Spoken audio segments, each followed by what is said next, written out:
college and youth. The fifth longest series going in Ohio. Number one, Massillon Camp McKinley. Number two, Dover New Philly. Number three, Ironton Portsmouth West. Number four, Troy and Piqua. And then we got Ferry BELLAIRE. Here's Steve Daly with our Capital Recovery Systems pregame report. Thanks, Ray. As we mentioned, we're here live at Nelson Field in Bellaire, Ohio Week 10. Martins Ferry Purple Riders are coached by Justin Kropka. He's an alumnus of Martins Ferry High School and a product of the legendary head coach Dave Bruni. In his playing days, Kropka was the head coach at Harrison Central from 05 to 17.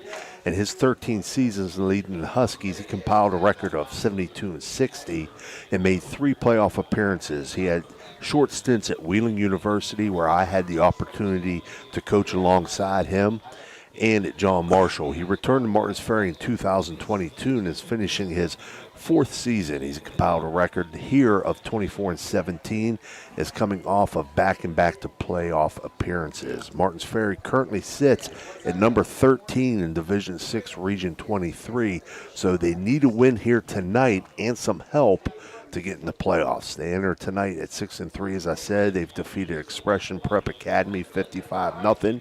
Malvern, who's currently 6-3, 35-6. Lucas currently 4-5, 34-15. Uniontown currently 2-7, 59-13. Buckeye Local currently 2-7, 45-0. Cambridge currently 0-9, 36-0. Their losses have come to Independence, who's currently 7-0, 35-14. Edison, who's currently 6-3, 48-20, and Wheeling Central currently 5-2, 28-20. So those 3 losses are the teams that are combined 18-5. They've scored 318 points, or 35.3 points per game, and given up 145, or 16.1 points per game. Key players to watch for the Ferry Purple Riders are Maurice Barnett, number 1, 5'11", 170-pound senior.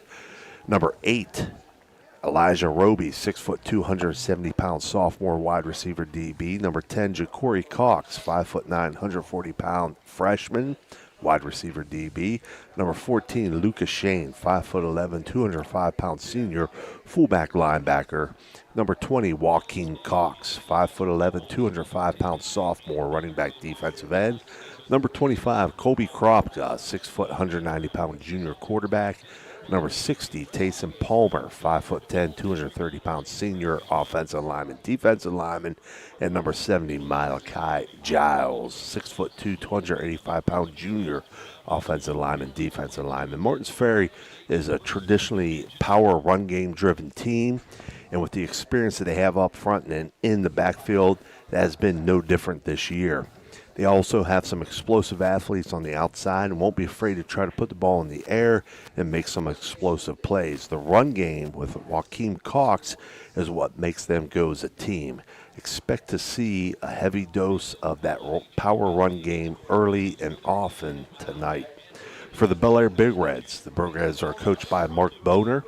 They enter tonight 3-6. They've defeated Buckeye Local 2-7, 31-6. Monroe Central 4-5, 44-27, and Cambridge 0-9, 18-15. Those teams are combined 6-21. Their losses have come to Barnesville, who's currently 7-2, 40-0. John Marshall currently 5-2, 34-26. Indian Creek currently 8-1, 52-32. St. Clairsville currently 6-3, 21-14, and Harrison Central 3-6, 29-26. Union Local currently 7-2, 38-13. With the exception of the Harrison Central game, all their losses have been to teams that have 2 or fewer losses and will all be playoff teams.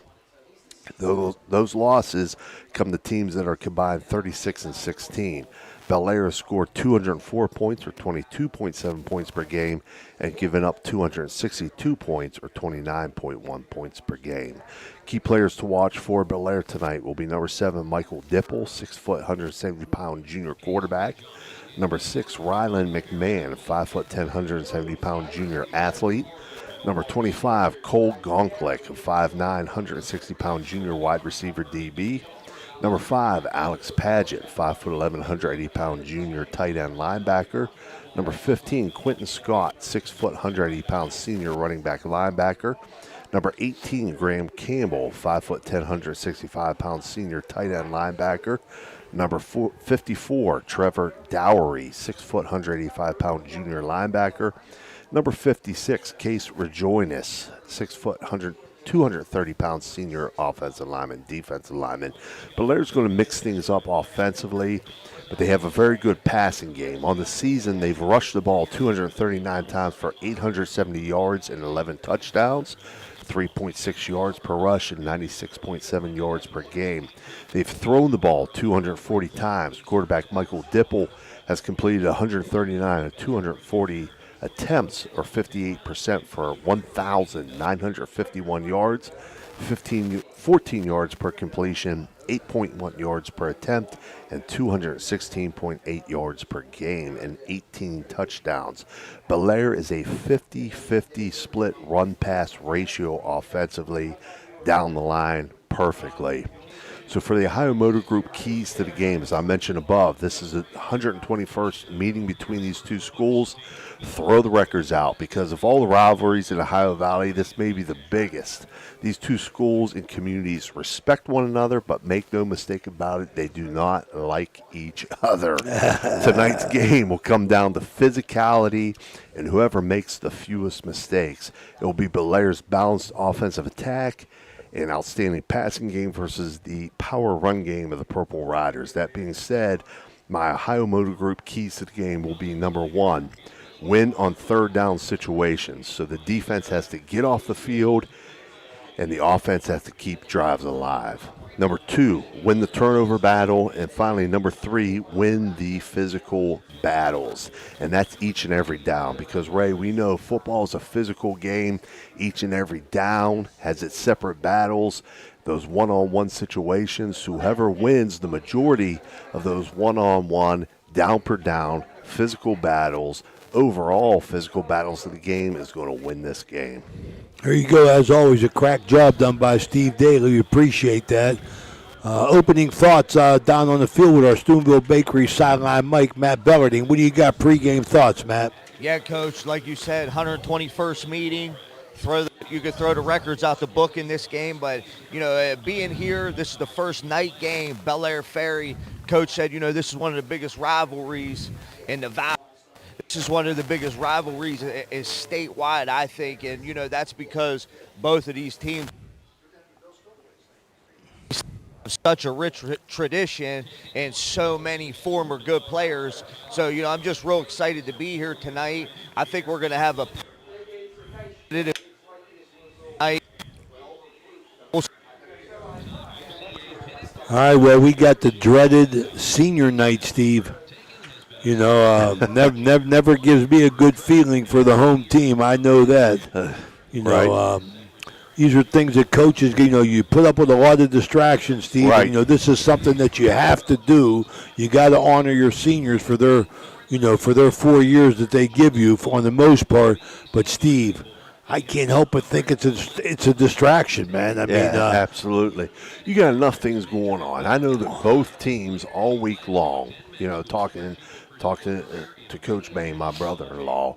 I know Ferry had events a couple nights this week. I know Bellaire does that too, leading up to this game. They have a couple events per week. And this is just an added thing on top of it that you have to handle as a head coach, have to handle as a team, have to deal with as a team. Hey, maybe they're used to it. I don't know. I seen a Wheeling Central do something, Steve. I guess I went down as a fan and just watched them in the Barnesville game, and they did something that I liked.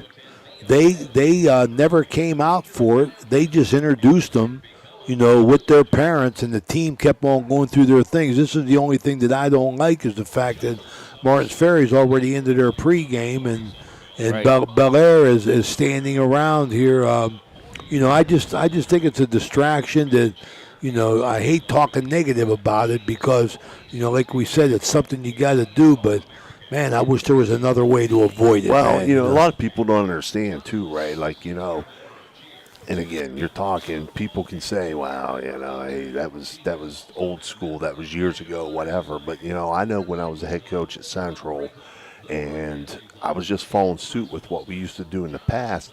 We had a parents' night early in the season against an opponent that you probably thought you're probably going to win the game. I like that and we attitude. introduced everybody. We introduced all the players, the cheerleaders, and you went through it, and you got it done and out of the way early in the year. We didn't do a separate senior night, and I know people complained about that or whatever, but hey, we recognized all of our players on one night on Parents' Night, and you got out of the way early in the year against an opponent you thought you were probably going to win anyway. It's just one of those things. Eliminate the distractions. Absolutely. Move Big forward. game here tonight. Yeah. 121st meeting. Ray Suckoff, Steve Daly, Matt Bellardine, and Danny Vogel here. We're pretty excited about covering this game. This is a High Valley Sports Online. Let's hear from our sponsors, and we'll be right back. Your vehicle deserves the best at Valvoline Express Care. The only authorized Valvoline Express Care within 60 miles. We're locally owned and operated. We take pride in serving our community. Every day, we honor our veterans and Franciscan University of Steubenville employees with special discounts. Enjoy peace of mind with our complimentary checkup, because your safety is our priority. At Valvoline Express Care, all cars and trucks are welcome. Come experience the difference. You're not just a customer, you're a family. We're going to get back on to talk to him. At Presley Hearing That's Center, what I'm saying. your journey to better hearing begins with us. Matt. Our certified experts are dedicated to understanding your unique not right now. needs, ensuring a Oh, he superior heard you, huh? experience every step of the way.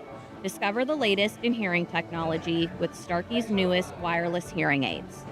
Don't miss out on life's precious sound. No, he's standing there Call looking today at me. to schedule your personalized hearing consultation. Presley Hearing Center, where hearing care is health care. Everyone at IWS is Hey, proud Matt, to support our you want area to come up schools here and athletes. stand We would outside like to right wish there by every the team a safe and TV9 successful camera? season. Play hard, stay Yeah, 'cause strong, then you and won't good be luck clicking from off. all of us at IWS. A legacy committed Can't to hear you service now, but and come on up. sustainability in our community. Oh, no. Hey, Matt. Experience the Why excitement don't of you Edge stay there and Sports in try and get partnership Kropka, with then First come up. Westminster Presbyterian Church, where children's golf takes center stage. Fine. Don't That's what I miss was your thinking. chance Okay. to use the I don't know where I'm gonna state-of-the-art stand TrackMan at. Right golf there, simulator. right there. Perfect for golfers of all ages and skill levels to practice. Goodness, Steve. The guys that have played in this game, and we're going to say that on and on and on. I mean, for, NFL names, Lance Mail, Joey Galloway, Ron Lee for Bellaire, for Martins Ferry, Lou Groza, Chad Brinker, and then the aforementioned Dave Bruni. But one thing I want to say is I want to say hello to my good buddy. I coached with him up at Big Red for quite a few years, Bill Bruni, longtime coach. Now he's a resident of Martins Ferry. Want to wish him well, him and his family. I know his wife used to be on the Martins Ferry Board of Education. So I want to take this time to say hello to Bill Bruni and wish him well from a High Valley Sports Online. Bellaire, as we said, coming in 59, 54, and 7. We're going to try and get Matt to get an interview with Justin Kropka. We'll be right back.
A fine rendition of the Star Spangled Banner by the Bellaire High School Marching Band.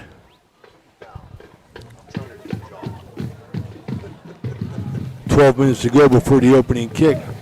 Awaiting both teams coming out. But, Stevie, when you talk about that, you can't help but be impressed, by the names that we mentioned. For Bellaire, Lance Mail, there's so many more. Ray, I wanted to bring it up when you mentioned some of this. I had an opportunity to play against Joey Galloway in high school. Listen, they smoked us down here my sophomore year. We got the best of them my junior year up at Harding State. I remember that Joey's game. Senior year.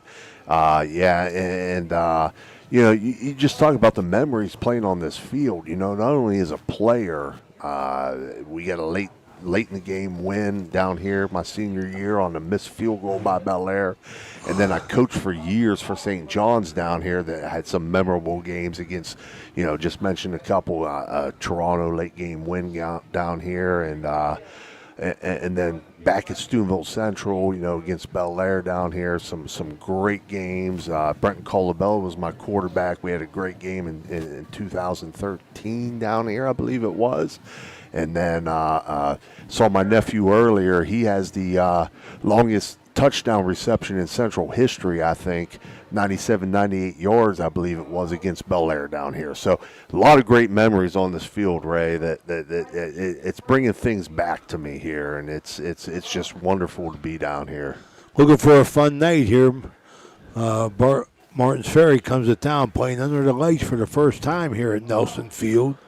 How about tonight's starting lineups brought to you by Cedar One Group? Absolutely, Ray. So Martins Ferry won the toss and elected to defer. So I'll give your defensive starting lineup for the Purple Riders. At defensive end, they'll have Joaquin Cox, number 20, 5'11", 205-pound sophomore. At defensive tackle, number 70, Malachi Giles, 6'2", 285-pound junior.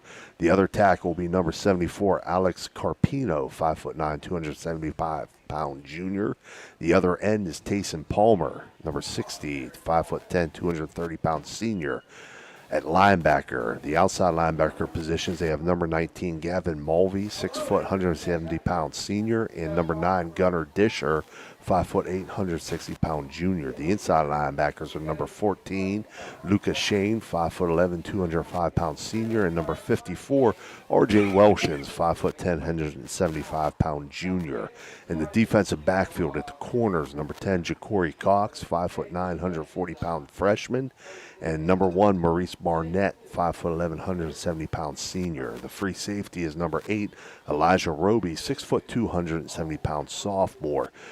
For the Bellaire offense, on the offensive line, at the tackle positions, number 54, Trevor Dowry, 6 foot, 185-pound junior, and number 56, Case Rajanis, 6 foot, 230-pound senior. At the guards, number 64, Stephen Bell, 5'11", 215-pound senior, and number 75, Mason Palinicek, 5'10", 245-pound senior. The center is number 58, Lakin Scott, 5'10", 210-pound sophomore.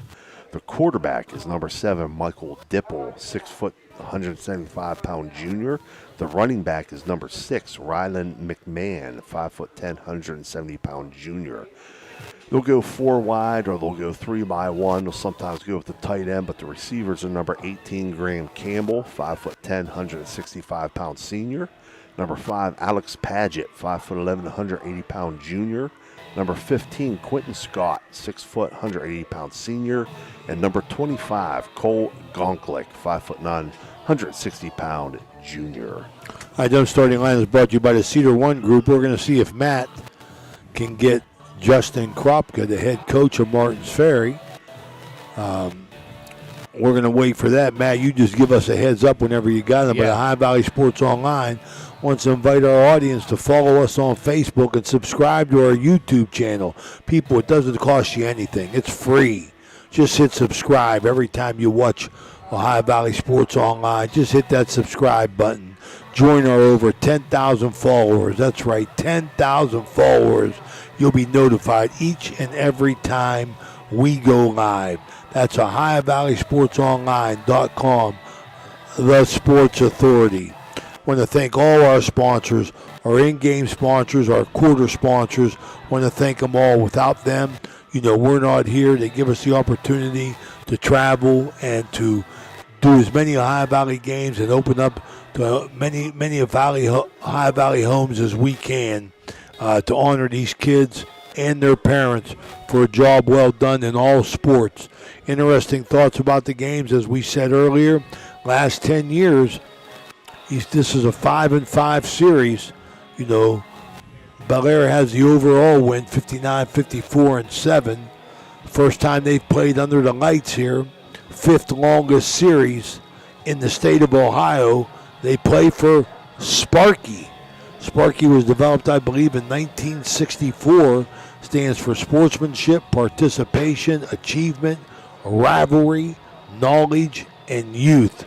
So we're hyping up here. I'm getting a little bit excited here. My first game, as Stevie said, my first Bellaire Martins Ferry game. The last time I was here, I was coaching for Big Red. We got beat 11-10 in the mud.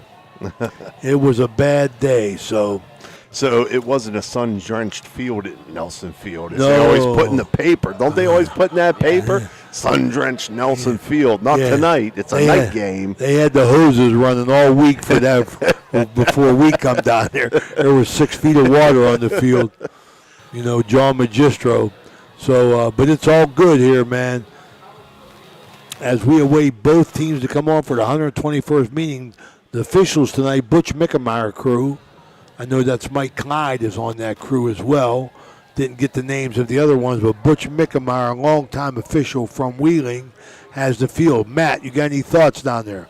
Coach, just following up what you guys said, it's a heck of an atmosphere out here tonight. Really starting to pile in. A lot of Martins Ferry fans, a lot of Bellaire faithful here tonight supporting their team on Nelson Field, like you talked about. One of few fields left that have actual regular grass, and I really like it. You don't see that a whole lot, so see what we get tonight out of both of these teams. It's kind of a must-win situation for the Purple Riders, but when it comes down to this game, you're talking pride, number one, pride and bragging rights down this part of the valley, and that's the most important thing here tonight. So you could throw them records out the window. Beautiful night. We'll see who comes out on top. Well, I think, Steve, in games like this, Martins Ferry, to me, is the favorite. So I think Bellaire got to start quick. Yeah. Bellaire got to get some positive things happening early for them. Yeah, absolutely. And like I said earlier in the pregame, they're going to rely on that passing game. They'll use the passing game to kind of set up their run game. Jose Davis does a great job with them to mix things up, keep them real balanced. That's going to keep the Ferry defense off balance. But when you look at the flip side, if they can't capitalize early, Ferry's going to go to that power run game. And once that gets rolling, that's a hard thing to stop and control, especially with Joaquin Cox back there. 1,000-yard rusher last year as a freshman. I think he's over the 1,000-yard mark or close to it this year, and he's a load to take down, right? He sure is. Speaking about a load, you see him down there, the old warhorse, Greg Bain, coming onto the field here. Oh, lights go down. Looking more and more like Scatman Bain as he gallops onto the field here. Got a little freaky deaky going here now with the lights off and on. So hey, I'm going to try my best. Coach Kropka, if I can snag him right here, I'm going to try my best. All right, do what you do, Matt, on the Steubenville Bakery sideline mic. Coming onto the field right now. But I'm going to get him right now, but I'm going to kind of stay here so you guys can hear me. Yeah, here he goes. And Matt, make sure you face this press box, Matt. Yep. Hey, Coach, thanks for taking the time to be with us. Big night tonight. You're very familiar, with this game, being an alumni, Martins Ferry. What's it mean to you to be back coaching at your alma mater? Well, that's special enough, but then you add this game into it, and then you add your son playing in it. Yeah. It doesn't get any better than tonight. So God bless Bellaire, God bless Martins Ferry, and let's get it on. Huh? Thanks, Coach. Thank you. Appreciate the time. All right, Justin Kropka from Martins Ferry.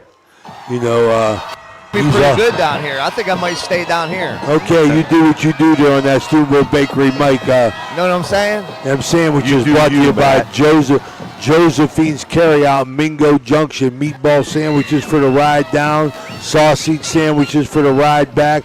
Steve, we got to keep Matt on our crew. He's our number one food sponsor. Yeah, that's part of the deal now. Yeah.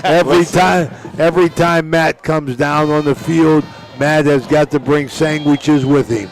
Look, I'm not surprised by that statement, Dan. Not at all. When it comes to food sponsors, I'm not surprised at all by that statement. Yeah. Hey, Ray, we got a good one in store tonight. We Absolutely. Really do. All right, Matt, make sure you get up there and get an interview with Coach Bain. See what he got to say before the game. Well, I do want to say this, Coach. Coach Greg Bain, he was my former coach. Me and Coach Daly's relative. He holds a very, very special place in my heart. I know a lot of people from back home's heart, and he's donning the sidelines here tonight for the Purple Riders. So, that's a little incentive for us, from back around the valley, pulling for the Purple Riders along with the family. All right, we're getting ready for our Commissioner Eric Timmons opening kickoff. As Matt said earlier, Martins Ferry win the toss. They defer. They're going to kick. We're getting ready for the 121st meeting here. This first quarter brought to you by our good buddy Chuck at Total Sports Connection in Martins Ferry. Steve, take it away. Thanks, Ray. Appreciate it. Got to give a shout out real quick. The box next to us, my buddy Matt Shreve, principal at the Belmont Career Center. I'm the principal at the Harrison Career Center. So 2 buildings, 1 district. The Belmont-Harrison Joint Vocational School District. You got 2 principals sitting 5 feet away from each other here, Ray. Yeah, lots of money. Yeah, you're right. It's heavy payroll. But I would have to say I have the better job than Matt does. But, hey. But Matt Bellardine got all the money, man. Josephine's Carryout, Stoomville Bakery. We're ready to go here. Number 34 for Ferry. Jacob Thieker teeing it up. Thieker puts a foot into it and received it about the 15-yard line. Return coming back across the 30-yard line, out across the 40. Great return for the Bellaire Big Reds. And that was number 15, I believe it was number 15 for the Bellaire Big Reds. Quentin Scott that brought it out across the 40-yard line, out to the 45. They're going to spot it. So Bellaire, great field position to start this game. 1st and 10 at their own 45, Ray. I like it. The little seam there he got in, and Bellaire's on the ball, Steve. Quickly into a 3-by-1 set here, spread formation. You're going to see a lot of trips one way or a lot of spread from Bellaire tonight, Ray. All right, Ferry got they passed the eye look. They look a little bit bigger than Bellaire on the line of scrimmage. Dipple takes a snap, hands it off. Short gain. And that was to Rylan McMahon. Number 6. We'll give him a pickup of 1 here, Ray. Bring up 2nd and 9 for the Big Reds. And they're going to flip that formation. They'll send 2 receivers out to the left now. Tight end flanker to the right. So it's a 2-by-2 spread with a tight end to the right for Dipple. We'll check the wristband. Get lined up under center. On 2nd and 9, back to pass, looking to his left, throws on the slant, in and out of the hands of the receiver. On the money. Number 18, Graham Campbell. It was there, Ray. On the money, boy. Hit that, ran a nice route there, split the linebackers in the corners, put the ball on the money. You got to catch it. Yeah, Coach, that's an unfortunate break there for Bellaire. Martins Ferry comes out in cover 2. They run the slant, and they hit that dead spot. They had him open, but kid just could not bring it in. Empty set now for the Big Reds. 3 receivers to the right, 2 to the left on this 3rd and long situation for Dipple. Now back in the gun. Martins Ferry will send 2 safeties back deep.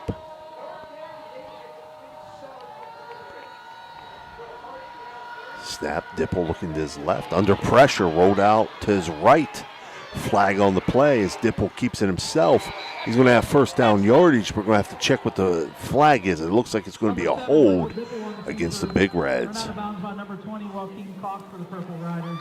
Joaquin Cox ran him out of bounds, but it's going to come back on a hold call against the Big Reds. Yeah, Dipple got outside. I mean, he avoided that initial rush up the gut and broke contain out there.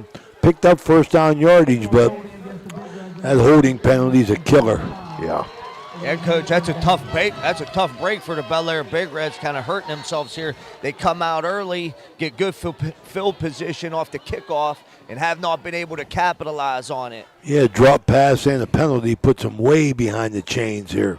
3rd and 19, 3 receivers to the left, 2 to the right for Dipple in the gun.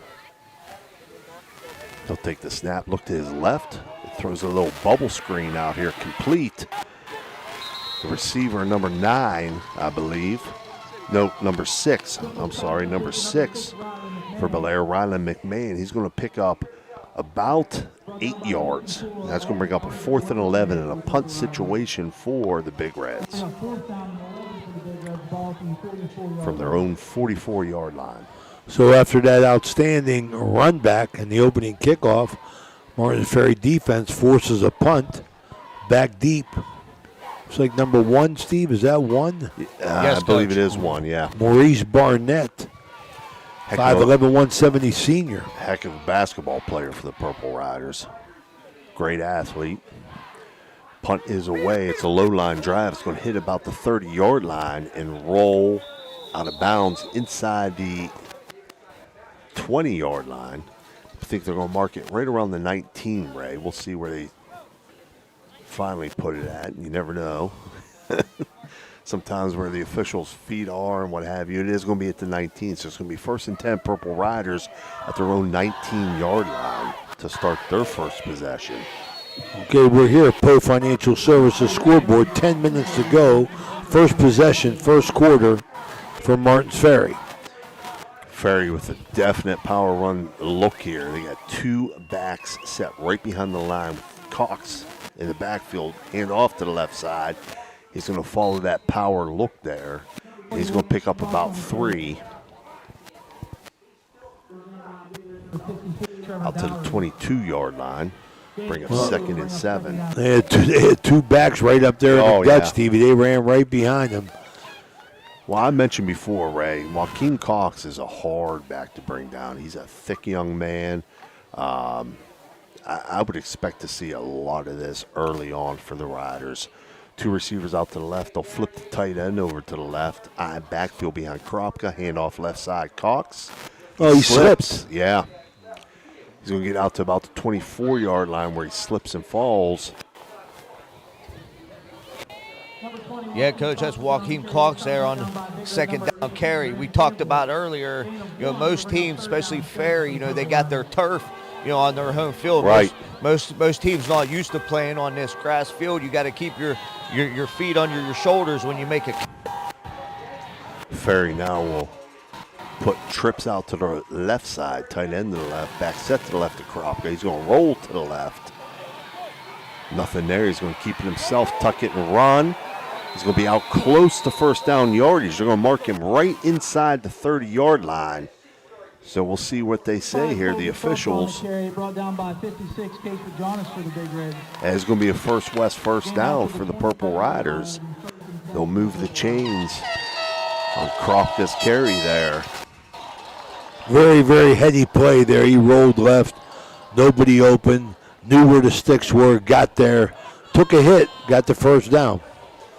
Backfield set here for the Purple Riders.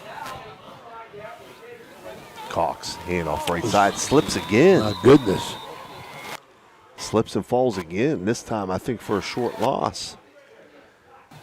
So Cox got to adjust to this turf, as you said, Matt. Yeah, I know. I always remember back when I played, whether if it was an icy field or if it was snow or rain, you just when you're not used to playing on this surface, you really want to keep your feet under your shoulders when you make a cut. 2nd and 11 here, 7:59 to go here. Running clock on the Poe Financial Services scoreboard. Hope Jim Jagger Huggins Sr. is going to get us some scores tonight. We got a Mario's Italian Restaurant timeout. This is the High Valley Sports Online. We'll be right back. Timeout, Martins Ferry.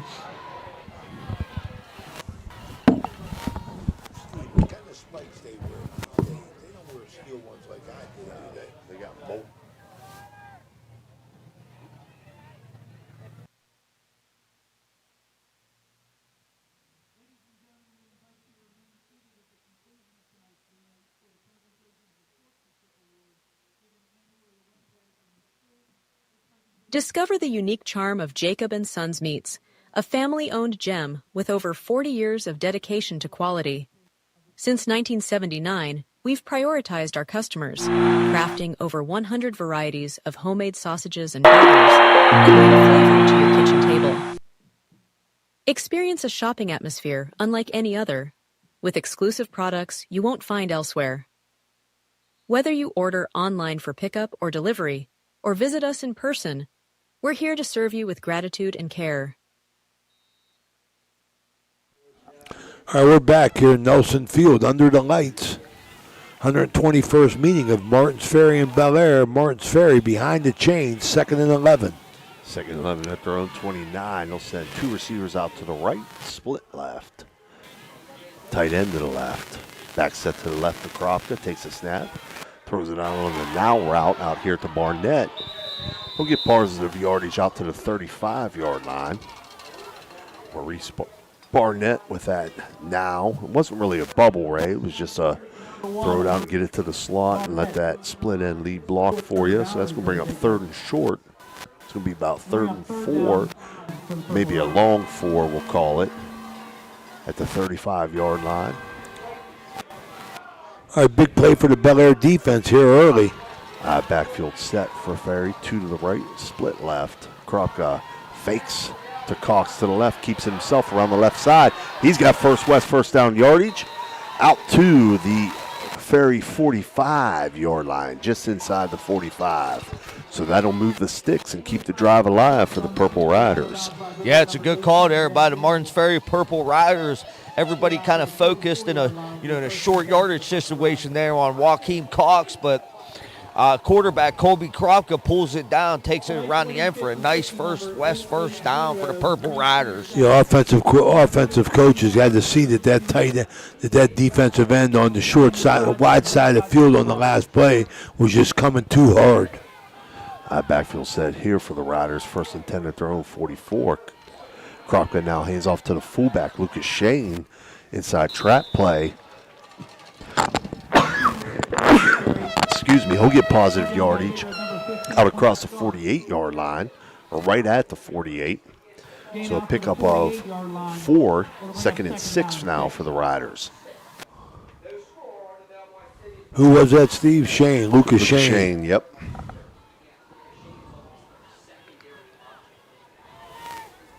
Power I backfield set now for the Riders. 1 receiver out to the right. Hand off left side. Cox. Here he goes, left side.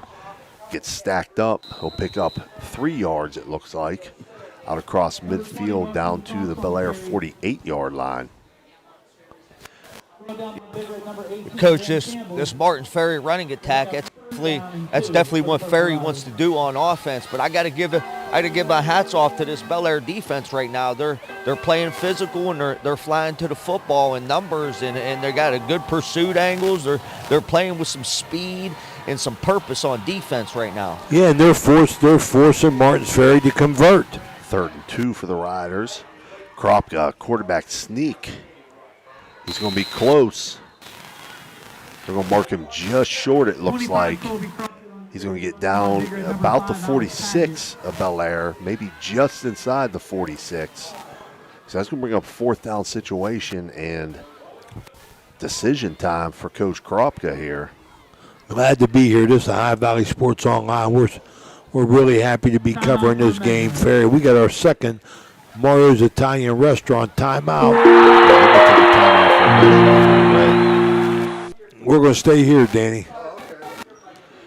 You know, it's going to be a short one here, Steve, but, you know, when you think of all just all the history to this game, Steve, we talked about the names, I mean, from the All-American City Bellaire with Ron Lee and all the great ones. I mean, Lance Mail played for the Jets.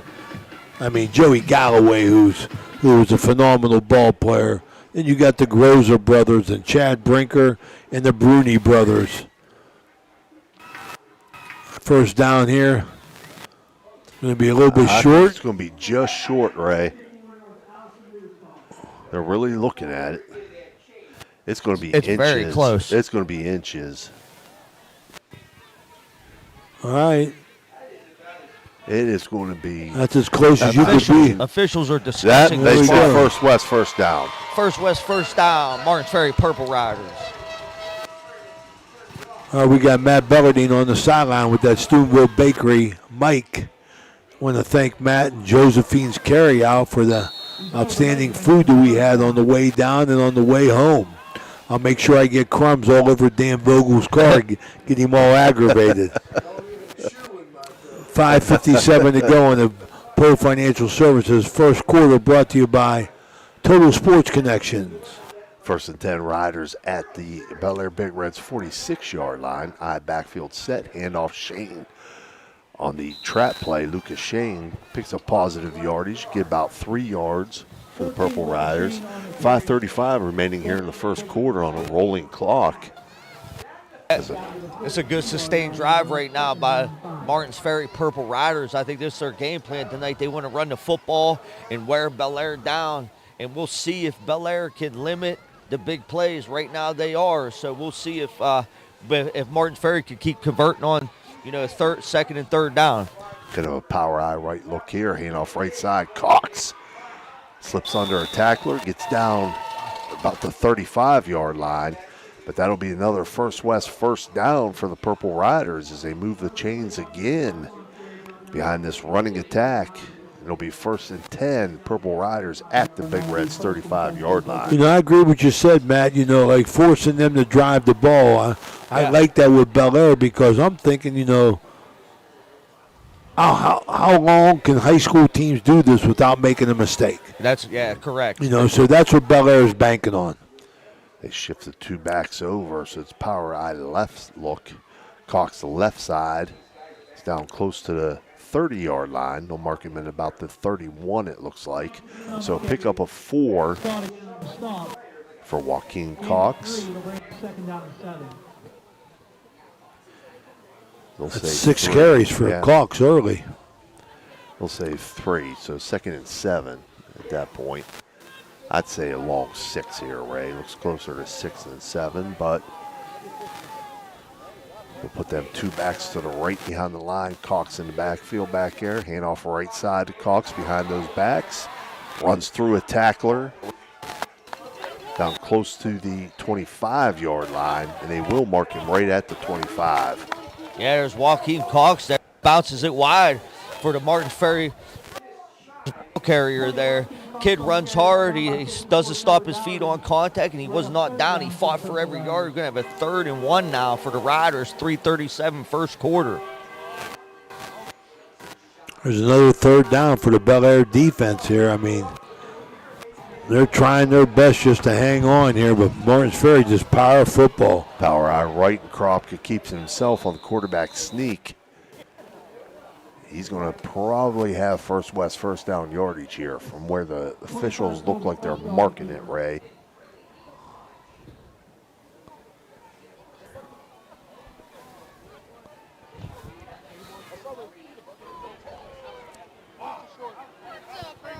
Nope, they're going to say 4th down. They're not even going to measure it. They're not even going to measure it. Tip of the ball's right at the 25-yard line. All right, so they got a big 4th down here. Bellaire got a chance to turn this ball over on downs. Ferry quickly on the ball. Double tight power eye right. Kropka, quarterback sneak. He's going to have first down yardage. He goes up over the top with that one. Yeah, it was a nice move there by the Martins Ferry offense. Coach going tempo, getting him up to the line real quick. Bellaire wasn't quite ready. Kropka just takes a QB sneak, pushes forward. Nice push by the offensive line for the First West first down. So it's going to be 1st and 10 for the Riders at the 24-yard line of the Big Reds. We'll say power eye right side again as they shift the backs over to the left. Handoff left side, Cox. Makes a man miss. Down inside, just inside the 20-yard line. Just over 2.5 minutes to go here. Number 20, Joaquin Cox on the carry, brought down by number 3, Rayshawn Pettigrew. Gain of 4 will bring up 2nd down and 6. He gets 4 on his 8th carry. This is the High Valley Sports Online. We're in the first quarter here from Nelson Field under the lights in the 121st meeting between the Martins Ferry Purple Riders and the Bellaire Big Reds. They're going to put him right at the 20 race. It's going to be 2nd and 6. 2 minutes to go here in the first quarter. Power eye left. Kropka takes a snap, throwing a slant out here to Barnett. And they say it's caught.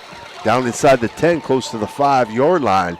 So another First West first down for the Purple Riders. Yeah, I like it. Martins Ferry comes out in a power formation. Looks like they're going to run the football like they've been doing the whole drive. And they throw a one-man route out here to Maurice Barnett, brings in the slant route. Right inside the Guida Law Office's red zone. Barnett, 2 catches, 21 yards. Power eye left, taking off of Cox, left side. Cuts it back into the middle. Not much there. Cut it back into the middle there, Ray. Backside pursuit for the Big Reds is there. I'm going to say no gain there for Cox on that one. Oh, we got a flag. There's a flag that comes in. We got a late flag. It's going to be a sideline warning. It's going to be a warning. Coach Kropka was trying to send the play in with a player, but they were just outside the 20-yard line, so that's just a warning. Officials trying to stay on top of things. I get it. I don't think he was that far over the 20, but it is what it is. 2nd and goal from the 5-yard line for the Purple Riders. We're under a minute here left in the first quarter. They shift those over to the left side, and there's penalty flags. We got moving. False start against the Riders. It's going to back it up 5.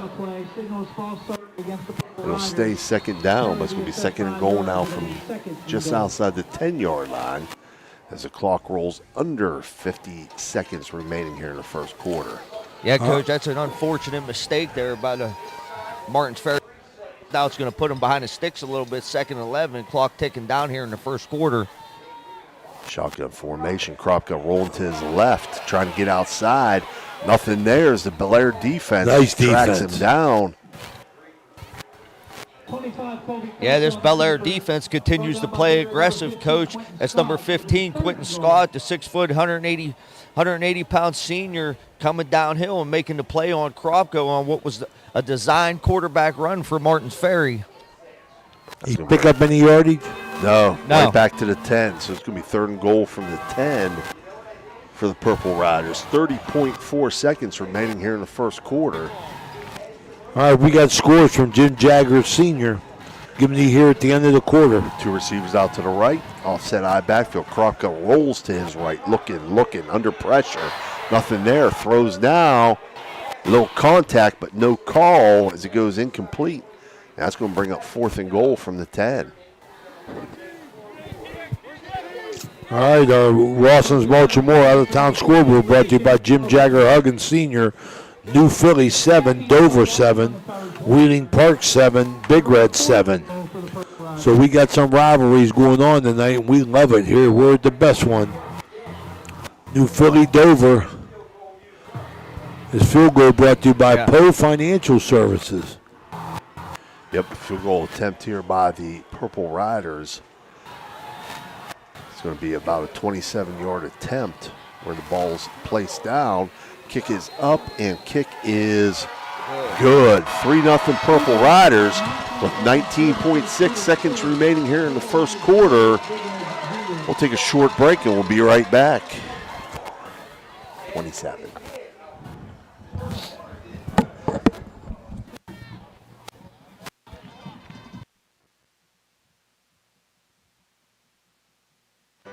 Josephine's Authentic Italian Food is a proud sponsor of this broadcast. You can carry out or have it delivered. Do you have an event that needs catered? Well, give Josephine's a call today. 740-282-1599. Josephine's has an extensive menu. Look them up on Facebook or call them now. 740-282-1599. Josephine's Authentic Italian Food, carry out or delivery. Trying to find a local, family-owned pharmacy that doesn't treat you like a number, they treat you like, well, you. Visit Hood's Pharmacy. Find them at 971 Main Street in Follinsby. All right, got the 27-yard field goal. He pooches this one. Bellaire going to pick it up. Their own 35 out across the 40-yard line, out across the 45, out close to midfield. Nice return, 43 for Bellaire. Yeah, that was nothing more than hard running. Yeah, Ferry comes out on the kickoff, coach, tries to squib it to the sideline there, but picked up clean by the 5'8 senior, Joe Turner, who runs with a purpose on the kickoff there. Gets hard yardage. Good field position here for the Big Reds. Yep, right at midfield, right at the 50-yard line for Bellaire. 11 seconds, first quarter. Second possession. They got two receivers out to the left. They got tight end flanker to the right, so a spread look. Dipple takes the snap, hands off right side. McMahon across midfield, across the 45-yard line, and down to the Ferry 44. And that's going to end the first quarter as the Purple Riders lead 3-0, and we get ready to flip the field here for the second quarter. We'll be back with your second quarter action right after this break. Are you seeing the world as clearly as you should? At Ohio Valley Vision Center, we believe in providing top-quality eye care for you and your family. From comprehensive eye exams to the latest in eyewear fashion, our experienced optometrists are here to help. Located in Steubenville and Weirton, we offer convenient hours to fit your busy schedule. Thanks to Ohio Valley Vision Center, you can see better than ever. Call us today at 740-283-3937 or visit OhioValleyVisionCenter.com to schedule your appointment. Ohio Valley Vision Center. Your vision, our focus. Capital Recovery Systems stands as a beacon of efficiency and reliability in government debt collection. Specializing in delinquent court cases, parking tickets, and taxes, we have successfully recovered hundreds of millions, directly benefiting taxpayers nationwide. Our expertise ensures communities thrive financially, turning debts into opportunities for growth and development. In Steubenville, Signs Limited transforms visions into vibrant realities. From eye-catching billboards to custom storefronts, we craft signs that speak. Our team blends creativity with precision. We're back here. Bellaire on the ball here. Been a good first quarter here. 2nd and 4, Stevie. Yep, 2-by-2 spread for Bellaire as they motion left to right. Dipple under center, hands off left side. McMahon, he's got yardage over on the left side. He's going to be across for a first down for Bellaire. That's their first of the game, so they're trying to get something going here with McMahon. On his third carry, he gets 6. Yeah, that's Rylan McMahon, 5'10 junior there for the Bellaire Big Reds, coach. They just keep running zone with that designed cutback lane, and he's hitting that cutback lane nice. That's going to be a first down for the Big Reds. 1st and 10, Big Reds at the Ferry 38-yard line. Again, spread formation look here with Dipple under center. McMahon the lone back. Motions left to right again. Into a trips. Hands off right side, McMahon. Nothing there this time, as the Ferry defense will drop him at the line of scrimmage. No gain for the Big Reds. Quickly on the ball, though. They're trying to create tempo here. Trips right now, split left for Dipple under center. McMahon the lone back again.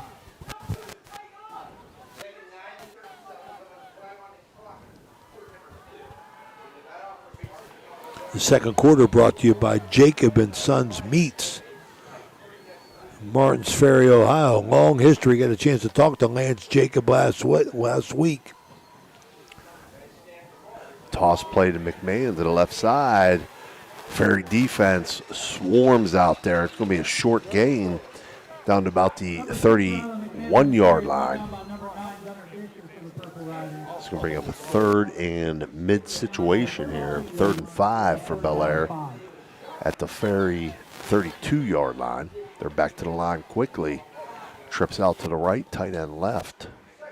McMahon the lone back behind Dipple under center.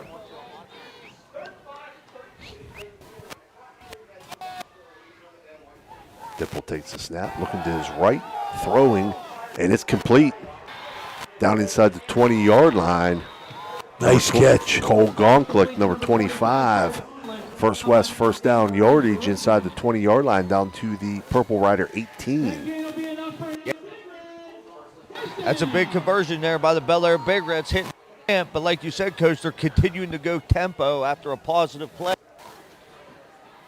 2-by-2 spread now. Two receivers out to left, tight end flanker to the right. So again, Bellaire stays with them spread looks with Dipple under center. McMahon the lone back.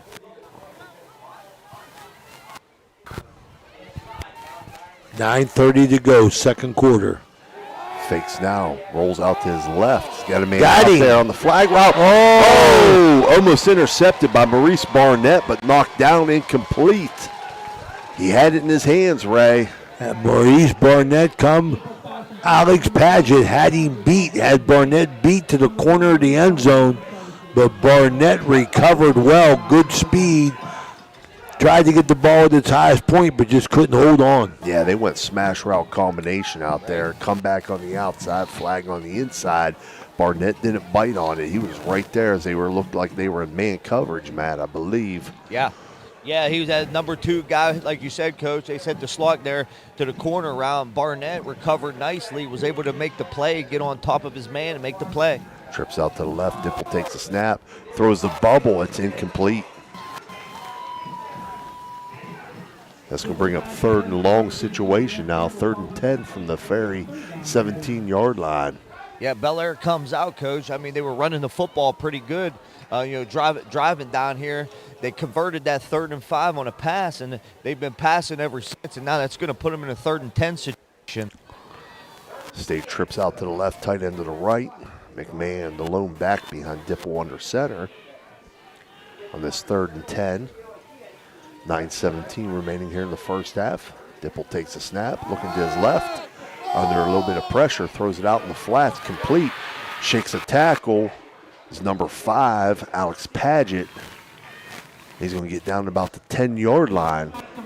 Still going to be short of the first down yardage, though. It's going to bring up a 4th and 3 at the 10-yard line. And Bellaire's going to go for it quickly up to the line. Trips out to the right. Tight end to the left. McMahon set by himself behind Dipple under center again. Big opportunity for Bellaire. Dipple takes a snap, looks to go to his left. He's Nothing. under pressure, and he's diving for the first down. It's going to be close.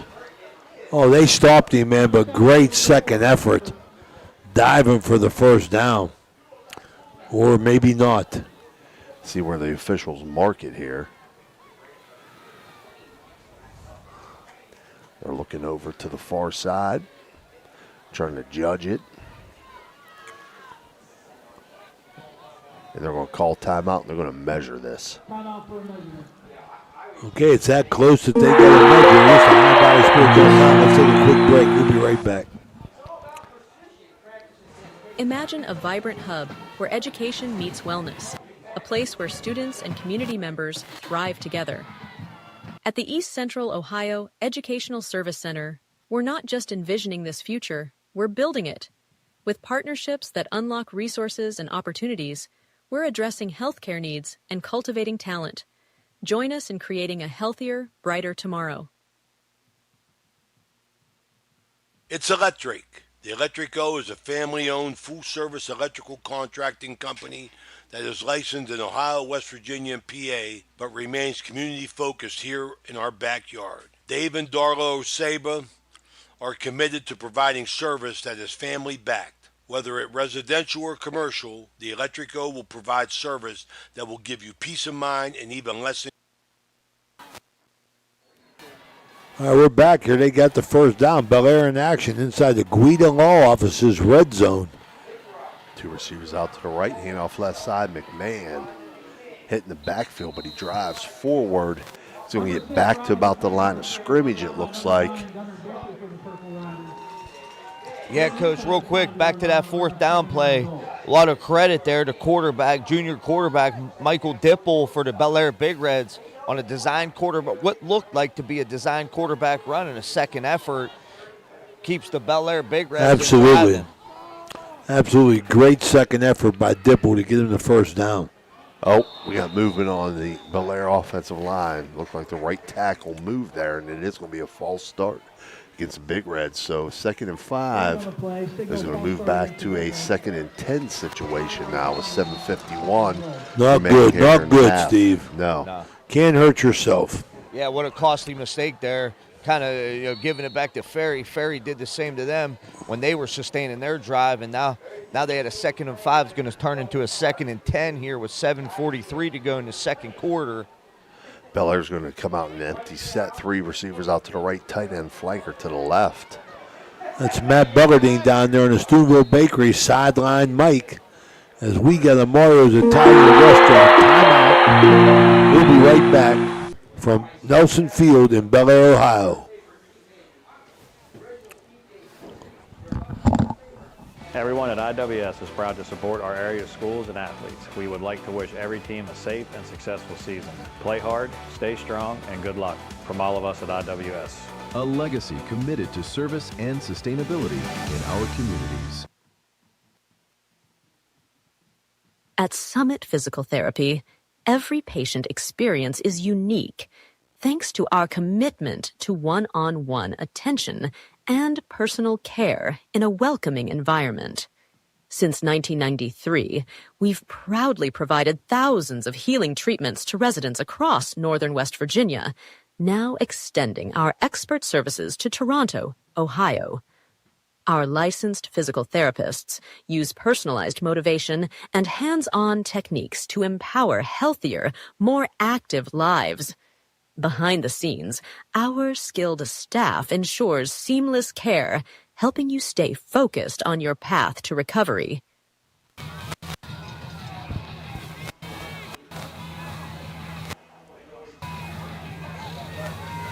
Okay, we're back here. Bellaire from the gun. Trips out to the right. Dipple takes a snap. Throw into the end zone, incomplete. He had a man there, Ray. It looked like the Ferry defender kind of fell there, but it goes in and out of the hands of the receiver. That's going to bring up 3rd and 10 situation now. Well, Stevie, I thought there might have been an interference call there, Steve. I think they got tangled up, Ray, to be honest with you. There was some contact for sure, but I think it was just a situation, guys running into each other. 2-by-2 spread here now for Bellaire. McMahon set to the left of Dipple, takes a snap, looking to his right, under pressure, and he's going to be dropped for a loss, a sack by the Purple Riders. Big play, Coach. Big play by the Martins Ferry defense. They've been bending a little bit, but they're not. Big play by the Ferry defense. Yeah, big play by the Ferry defense. Going to bring up a 4th and 20 now. Puts Bellaire in a bind now. 4th down, 4th and goal. From the 20, from the 15. Yep. 4th and goal from the 15. 6:50 remaining here in the half. Empty set for Bellaire. 3 receivers to the right, 2 to the left. Dipple in the gun. Got to go to the end zone here. Ray takes a snap, looking to his right, throws on a wheel route out here. Fade. Oh, what a catch! What a catch! It's electric. Number 25 is that? Number 25. Yeah, Gonklick. Cole Gonklick goes up and gets it at its highest point as he threw the wide side of the field fade. Yeah. And Gonklick just went up and pulled it down away from the defender. Touchdown, Big Reds. To put them up 6-3 here. Yeah, the Ferry struck first with the field goal, but Bellaire Big Red's offense there backs against the ropes, take a shot on the outside, hit the 2-man route there on the outside. Cole Gonklick goes up and makes the catch. 6:35 to go in this second quarter as Gonklick goes up and gets it from Dipple, 15-yard touchdown. Make it 6-3. Point after touchdown brought to you by Mosty Funeral Home. Boy, Stevie, he just went up and got it, man. Yep. He wanted it more. Pulled it away from the defender. Gonklick to hold here. Snap back, hold down, kick up, and kick is No good. Okay. So it'll be 6-3 Bellaire with 6:35 left here in the first half. We'll take a short break and we'll be right back. Experience the excitement of Edge Sports in partnership with First Westminster Presbyterian Church, where children's golf takes center stage. Don't miss your chance to use the state-of-the-art TrackMan Golf Simulator, perfect for golfers of all ages and skill levels to practice, learn, and improve. Edge Golf at First West is growing, offering expert lessons and opportunities to fine-tune your game. Come alone or gather your group and schedule a session today before every slot fills up. Elevate your golf experience with Edge Sports. Call 740-282-4591 to book your tee time today. The loss of a family pet is always an emotional and difficult experience. At Arner Funeral Chapel in Chester, we know the value that you place on your pet. After all, they are a member of the family. Arner Funeral Chapel now offers pet cremation with prices starting at $65. Decorative urns to honor and remember your pet are available for purchase as well. Our services are available 24 hours a day, 7 days a week. Arner Funeral Chapel, caring for the entire family. All right, Stevie, we got a ball game here, 6-3 Bellaire, as they made the big plays for the touchdown. Ross's Baltimore out of town scoreboard. Big Red 14, Park 7, Edison 7, Indian Creek nothing.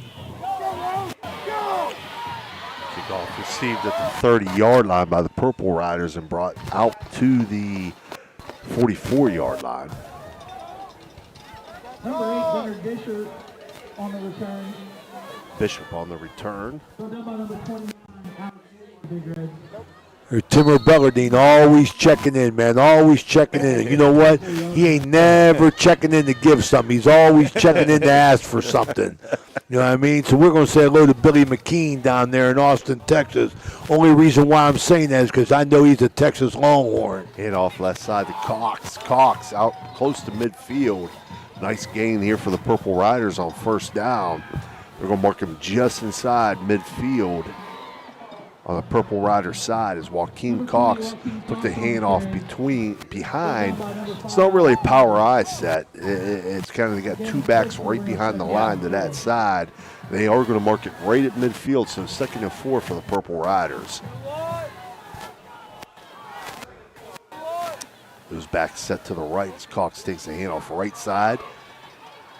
Just short of the first down. Good tackle there by the Bellaire defense, number 58 for the Big Reds. We'll bring up 3rd down for the Purple Riders. Trying to find the name there. Number 58 for the Big Reds is, where's my roster at, Ray? That'd be sophomore. Lakin Scott. Yeah, Lakin Scott. He took him low right at the thighs, and that's where you got to take Cox down. You got those backs set to the right now. Motion him over to the left. Hand off left side, Cox. He's got First West first down yardage, but there is a penalty flag down. Wow, Stevie. Timur Bellardine could have ran through that hole, and he was the slowest fullback in the history of Central. Thank God he had 2 running backs on the side of him. Got a guy down here. Looks like he's hurt, too. Injured Big Red down, but we got to see what the call is here, Ray. It was definitely a First West first down for Cox down to the Bellaire 40-yard line. Motion the Riders, so it's going to back it up 5. It's going to make it a 3rd and 6 situation. And we have a timeout on the field with the injured Bellaire Big Red. So We'll be right back. We'll be right back.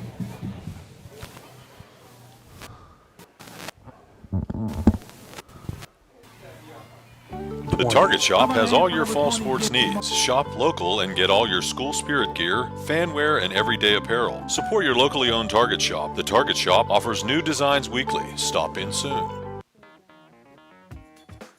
Valley Converting, located in Toronto, Ohio, purchases paper products from the public daily. Valley Converting is a manufacturer and converter of 100% recycled paperboard. For information or questions about Valley Converting products and services, contact them at 7. That was Martin that got hurt for Bellaire corner, senior corner. Ferry now. Kropka takes a snap, throws out slant right side, in and out of the hands of the receiver. It's intended for Maurice Barnett, and that's going to bring up 4th down. Yeah, Coach, that's going to bring on the punting unit there. That's a big defensive stand for Bellaire coming off the score there. Ferry just tries to go with the one-man route to the slant route on 36. Could not convert. Now there's going to be a punt formation, turnover on downs here for the Big Reds. Going to force a punt. First punt of the game for Ferry.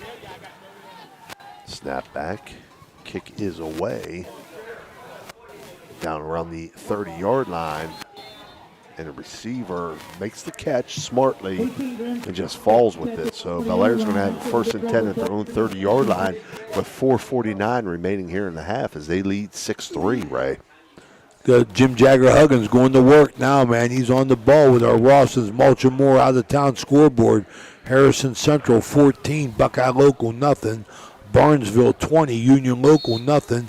New Philly and Dover tied at 14. So, Stevie, in this game here, Bellaire seems to have gotten their feet underneath them here and, leveled things out here after Martins Ferry came out strong to start the game. They've done a pretty good job of controlling that Ferry run game. Yeah. So, hey, it's anybody's ball game right now, but Bellaire now, they'll hand it off left side. McMahon, nothing there. Drop for a short loss.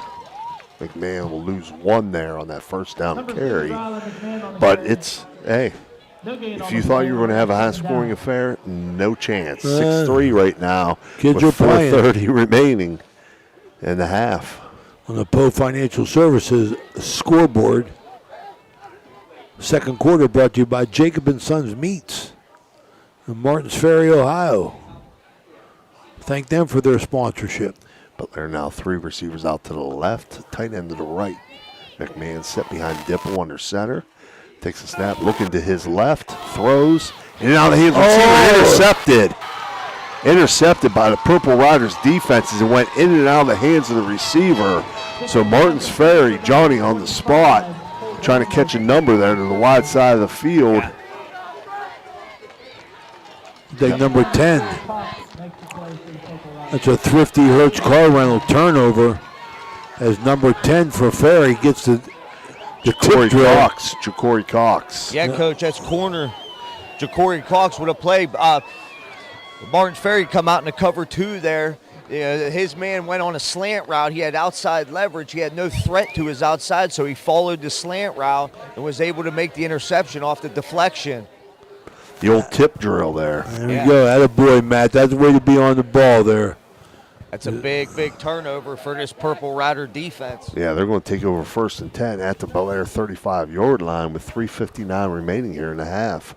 Well, turnovers are a killer, but turnovers in your own territory, double bad. And then in a big rivalry contest, triple bad. So everything bad there on that play for Bellaire, and it's a killer because the receiver had it, Steve. He had it. Yep.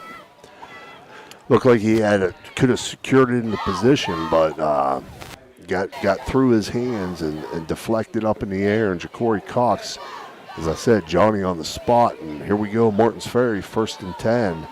They get those 2 backs set to the left behind the line. Joaquin Cox takes the handoff left side. Here he goes inside the 30, inside the 25, the 20, inside the 15, inside the 10. They're going to mark him just outside the 10-yard line at the 11. So First West 1st down, Joaquin Cox. Wow, what a run there, Coach, on 1st down. Joaquin Cox hits the power with a head of steam. And as he goes downfield, he's a big boy. He gets that weight going forward, runs with that forward lean. He's tough to bring down, and he knocked a couple Bellaire Big Reds over in the meantime. Yeah, they're in the Guido Law Office's red zone, Stevie, but you could see it. Bellaire was not aligned right. They were calling to each other. Handoff Cox left side again. Inside the 10, down close to the 5-yard line. And we said before the game, Ray, he's a load. I mean, he's a load. Once you get him going, you got trouble as a defense. First thing, defensive rule, though, Steve. You know as well as I do, Steve, alignment, man. You got to be lined up, and Bellaire recognized it, and they were calling. They were a man short on that side. They were shifted down to the tight end defensive tackle called it, and Cox ran right up there where they were missing a man. Now we got a stoppage on the field, and I'm not sure for what. They're going to spot it at the 6-yard line, Matt? No, 5. It's right at the 5. 3:28 to go. Is that second down? It's going to be first and goal. First and goal at the 5. 3:28 left here in the half. Back set to the left. Handoff for Cox, left side again. Oh, he's through and into the end zone. It's just powered through the defense there. And into the end zone. Yeah, Martin's Ferry, coach, after the turnover, capitalizes on the turnover. Big turnover by the Purple Rider defense, and their offense turns it into points. That's very key for the Purple Rider. I said before the game, Ray, I'd give it to him 30 times Yes, tonight. you did. Yes, you did. He runs hard. Mosty Funeral Home, point after touchdown is good. 10-6.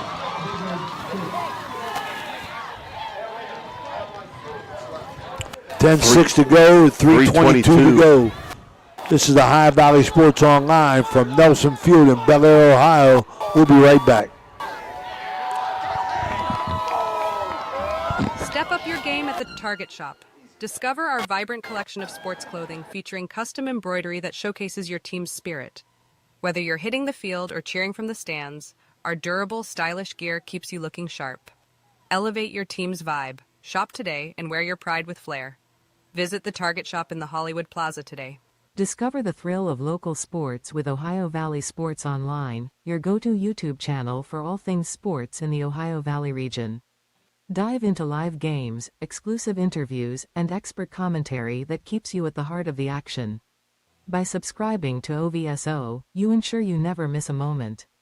Hit the like button and subscribe today to receive instant notifications whenever we go live. All right, we're back here. It's just noticed down on the sideline, longtime Ferry guy Jimmy Hood down on the sidelines. Greggy Bain told him go stand down at the end, get out of the way. Squib kick. Uh-oh, through receiver's hands on the ground. It is recovered by the Big Reds at about their own 26-yard line. Kickoff covered by Big Red number 54, Trevor Bowery. Yeah, that ball, once it got rolling around down there, Ray, in this grass, it's a little bit moist, so that ball could get a little slick, and it slipped through that guy's hands. But the Big Reds did a good job of getting it on it and covering it up. So 1st and 10, Big Reds throwing 26. We'll send 2 receivers out to the left, tight end, and flanker to the right. McMahon alone back behind Dipple in the backfield. Bellaire got time, 3:19. Got to catch the football. They've had some inopportune misses tonight. Right to left into a trips formation. Fake to McMahon. Throw out to the right. Oh, in and out of the hands of another Purple. Almost intercepted again. Well defended. Number 3 for the Purple Riders. And that is number 3, I'm sorry. Javis Christian Johnson. Shuttler. Christian Shuttler right there. Johnny on the spot. Good coverage here. Yeah, that's a big bounce back there by number 3, Christian Shuttler, coach. Yeah, he was a guy down here, had the single coverage down here, and got out jumped by the Bellaire Big Red wide receiver, and I seen he was a little upset after that, but he definitely kept his head up, and he's continuing to play. He makes a big play there on 1st down. Trips out to the left. Dipple takes a snap, hands off left side. McMahon is going to get out to about the 29-yard line, so a positive gain for the Big Reds. 3-yard pickup is going to bring up 3rd and 7 for the Big Reds as we move under the 3-minute mark remaining here in the first half. Bellaire now is going to put those trips into the boundary here in a stacked or a bunch formation out there, tight end to the right. Yeah, watch 15, tight end here to the right. You see that tight end go straight down the hash right there, man. Looking out to his left is Dipple. He's under pressure, and he's going to get dropped for a loss and a sack. Back to the 15-yard line. As the Purple Rider defense had pressure all over him from the get-go, Ray. And the clock's going to continue to roll under 2:15 remaining here in the half. So Purple Riders going to get it back in decent field position with some time remaining here on the clock in the first half as they lead 10-6. They got 2 sacks, one for 10 yards and one for 13 yards. So this is going to be Bellaire's second punt of the game. Snap back. Oh, high snap. Punt is away. It's a short, high punt. It's going to hit at the 30-yard line, and it's going to die and be down right at about the 30-yard line. So real short field for the Purple Riders as they pressured that punt on a high snap. They're going to have 30 yards to go with 1:45. All right, well, Bellaire shooting themselves in the foot, Stevie, with 1:45 to go here. They get the interception. They give Ferry a short field. Now they get the bad punt off a high snap as Ferry takes over on Bellaire's 31-yard. And Ferry can really put a big dent in this game. Ferry's going to come out, 2 receivers out to the right, split left eye backfield behind Kropka, takes a snap, fakes it to Cox, keeps it himself around the left side. Nothing there. He's going to be dropped right at the line of scrimmage, maybe a short loss. Brought down by 54, Trevor Dowry for the Big Reds. As that clock continues to run under 1:30 now. Yeah, it was a design quarterback run there on first down by the Martins Ferry Purple Riders, but a nice play by the Big Reds defense. Trevor Dowry, the 6-foot junior, making a nice play, keeping contained on the outside for the Big Red defense. It's going to be a loss of 1, 2nd and 11, 2-by-2 spread now for the Riders. Bellaire has got the hold. In motion, Cox left to right. Kropka takes a snap. Little screen back here to Shane out in the flats. Shoves a man off. He's inside the 25, down close to the 20-yard line. Lucas Shane, that was a great effort there as he stiff arm shoved the man away. He got down to about the 21-yard line. And Ferry's going to take a timeout here. Late in the second quarter, 10-6. Martin Ferry leads Bellaire here at Nelson Field in the 121st meeting of these two storied tradition programs. Throw the records out the window. Bellaire coming off of 4 losses, doesn't matter. Martins Ferry playing and sitting at number 12, the last playoff spot, playing for their lives, doesn't matter. This game is going to be a tough, tight game no matter what. Everything you said there, Matt, is on spot. But, I think for Bellaire has got to hold. They got to go into the locker room only down 10-6, just for their efforts. They haven't been outstanding, but they've played pretty good football in this first half as an underdog. Absolutely, Ray. So Martins Ferry's facing a 3rd and 1 here at the 21-yard line, 47.7. Power eye right backfield. Kropka, quarterback sneak. He's going to have first down yardage down inside the 20-yard line. Keeper came down to the 19-yard line of the first and 10. Martins Ferry quickly back to the line. They stay in that power eye look. Kropka spikes it now this time. They let a couple extra seconds roll off the clock here at Nelson Field. Well, that's what you do whenever you're home. That's what the whole team does. They got to run that clock down to about 25. 40.6 seconds remaining. 2nd and 10 for the Purple Riders. Right at the 21-yard line. They break the huddle. Send 2 receivers out to the right. Tight end flanker to the left. Shane the lone back in the backfield with Kropka to his left. Kropka takes a snap, throws the bubble screen out to the right. Barnett can't handle it. Incomplete. Yeah, it's Catch tough. The ball first. Yeah, senior Maurice Barnett, who's having a good game here tonight on both sides of the ball. Just sent him on the bubble screen there on 2nd and 10. Just could not haul it in. He looked to get upfield first before he pulled the ball, and it's going to bring up 3rd and 10 now, 37 seconds here in the second quarter. And let's not forget, Ferry won the toss, elected to defer, so they will get the ball coming out in the second half. Trips out to the right, split left. Shane set to the left of Kropka. Takes a snap. Under pressure, tries to run to his right. Now come back to his left. Now throws to his left. He has a receiver there close to the goal line. The catch is made, but they're going to mark him out of bounds at about the 1 or 2 yard line. With Kropka, what a heady play, Steve. He kept his head up, Yeah. thinking about running. Roby. Yeah, Coach, that was a heck of a play there by quarterback Colby Kropka. Looked like he was dead to rights. Looks like they had him in a sack. He eludes pressure, finds his man there on the sideline. First and goal at the 1, 27.8 seconds. Power eye right. Kropka takes a snap. Quarterback sneak. Got a late and there's flag. a flag. There's a flag that comes in. Assisting the runner. They're going to call assisting the runner. You never see that called, Ray. my You never God. seen that called. Don't get me started, please.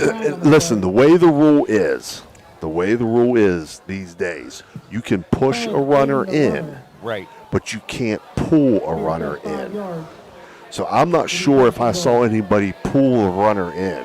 I saw a push from behind, Which is allowed. I did not see a pull forward, though. So Tom Tillman, God rest his soul, he's upstairs smiling. That's a call he would have made. First and goal from the 6, power eye right. Kropka rolls out to his right, has a man in the flats, overthrown.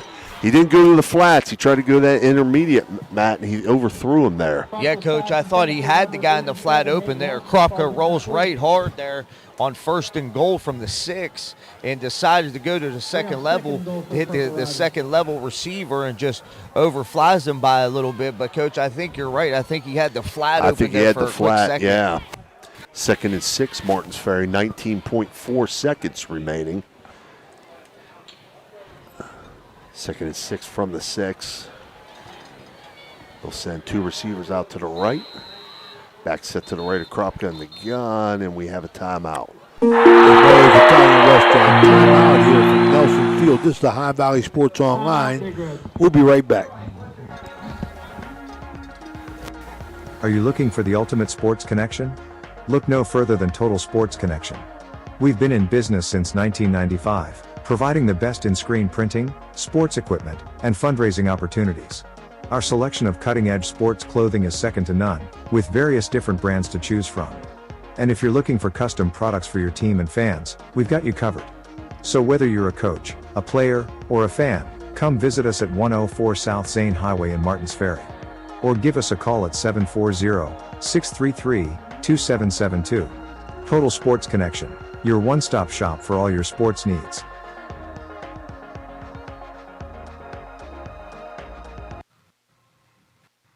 Your vehicle deserves the best at Valvoline Express Care, the only authorized Valvoline Express Care within 60 miles. We're locally owned and operated. We take pride in serving our community. Every day, we honor our veterans and Franciscan University. We're back here, Stevie. Yep.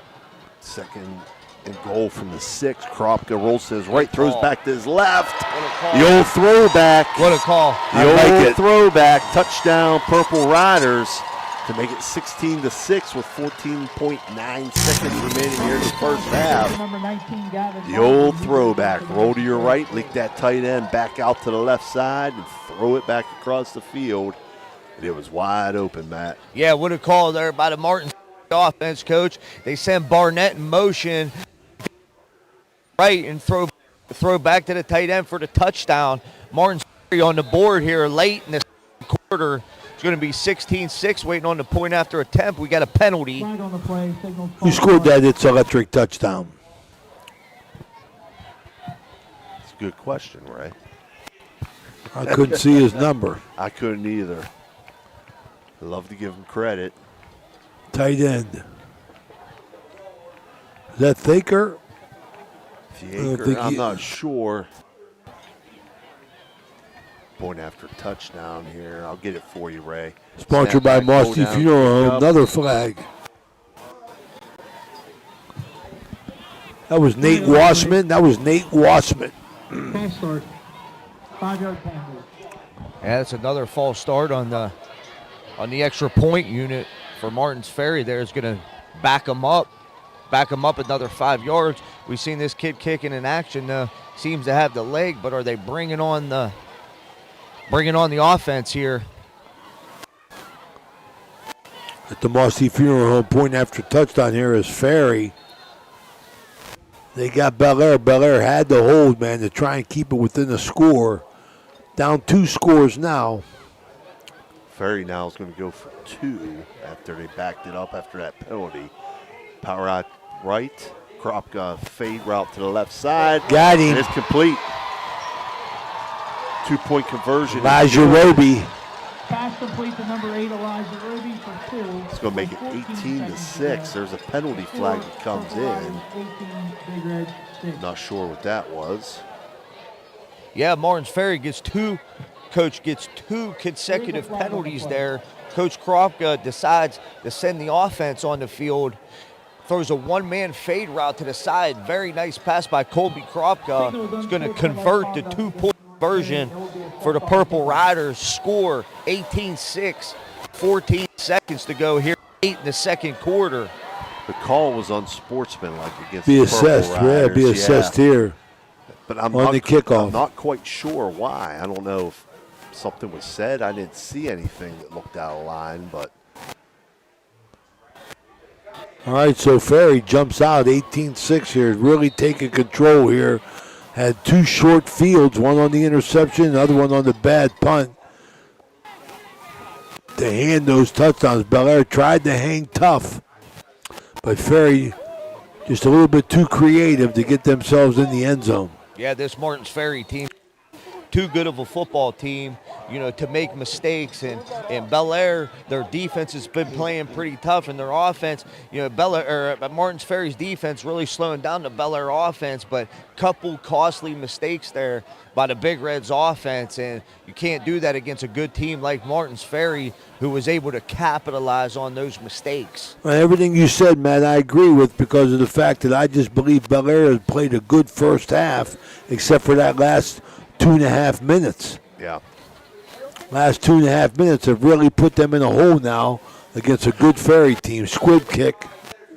Fielded at about the 45 of Bellaire, back out to midfield. They are going to mark him right at midfield with 10.2 seconds remaining here in the half. So Bellaire with time for a shot here. But as you said, Matt, Martins Ferry is going to receive the ball to start the second half, so they have a 2-score lead here. And they're going to get the ball to start the second half, and they're going to send in that prevent defense. Yeah. So, unless you got something up your sleeve here, you're going to go into the half down to 18-6. We'll see if conservative approach here with 10 to go half. 3 receivers out to the left, 2 to the right, empty set here for Dipple in the gun. Takes a snap, looking to his right. Throws into the flats, knocked away by number 8 for Martins Ferry, Elijah Roby. And that's going to bring up 2nd and 10 with 5.7 seconds remaining. He broke well on that ball there. Yeah, that was very nice. Elijah Roby, 6'2" sophomore, defensive back for Martins Ferry, breaks down nice on the comeback route. Bellaire decided to go to the air there with 10 seconds. Now we got a 2nd and 10 with 5 seconds. See if they continue to do the same. Coach Kropka not taking no chances on defense with a heavy prevent defense on.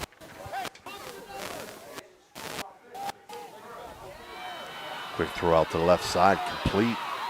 Number 15 for Bellaire, Quentin Scott. Quentin Scott's going to have First West first down yardage, but that's going to bring an end to the first half as he got down to the Purple Rider 30-yard line. And here we are at the half with Martins Ferry leading Bellaire 18-6. We'll take a break and hear a word from our sponsors, and we'll be back with our Berryman Chemicals halftime report. Experience the excitement of Edge Sports in partnership with First Westminster Presbyterian Church, where children's golf takes center stage. Don't miss your chance to use the state-of-the-art TrackMan Golf Simulator, perfect for golfers of all ages and skill levels to practice, learn, and improve. Edge Golf at First West is growing, offering expert lessons and opportunities to fine-tune your game.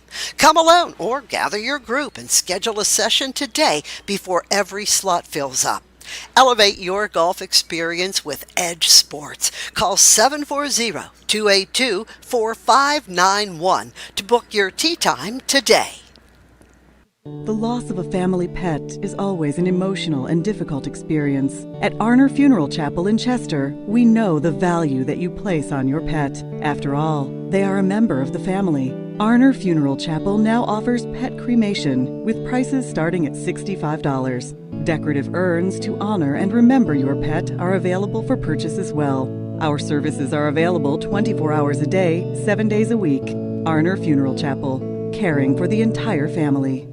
Discover the difference experience makes with Steubenville Tailoring and Alterations. With over 30 years of expertise, they offer quick, affordable, and reliable sewing services, from tuxedo rentals to bespoke suits and expert bridal alterations, including corsets, bustles, and hemming. Conveniently located in Wintersville, Ohio, they provide free estimates and personalized service by appointment.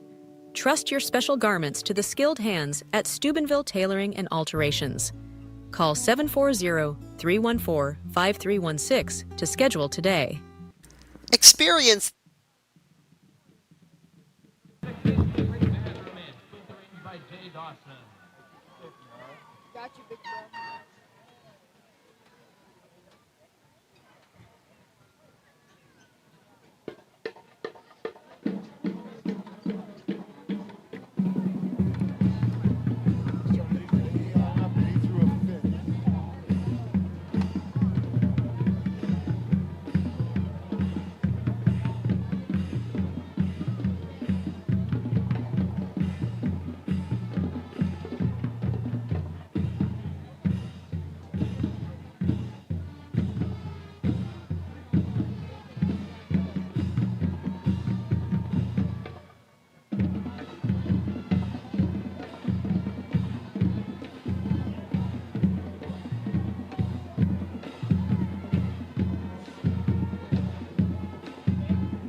under the direction of Mrs. Julia Wayne and Mr. Derek Wayne, with instructors Miss Megan May and Miss Emmy Buck and Mr. Jude Gute.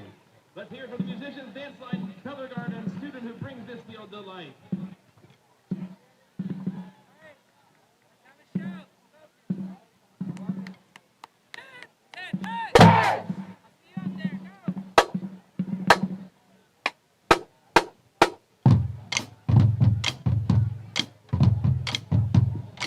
Ladies and gentlemen, now entering the field, the pride of the All-American town, the BELLAIRE Big Reds Marching Band.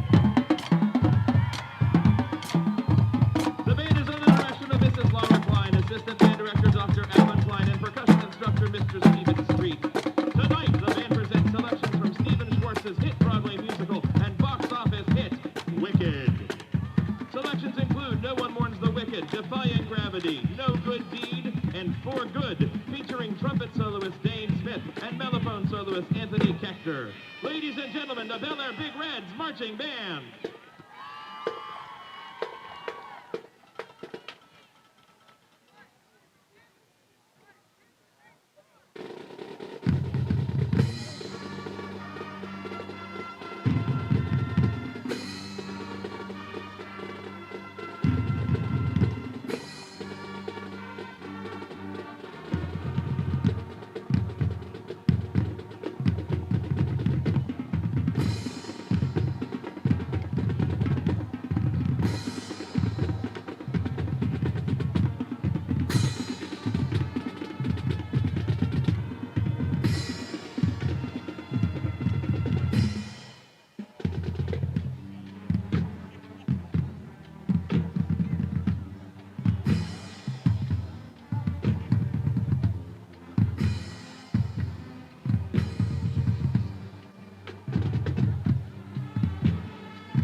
All right, we're back here in our Berryman Chemicals halftime report. Got some statistics for you as well as some out-of-town scoreboards. Martins Ferry dominated the game here statistically, 23 rushes for 86 yards. They were Kropka was 5 of 10 from the throwing the football for 52 yards and a touchdown. They got 10 first downs. They only punted once and 3 penalties.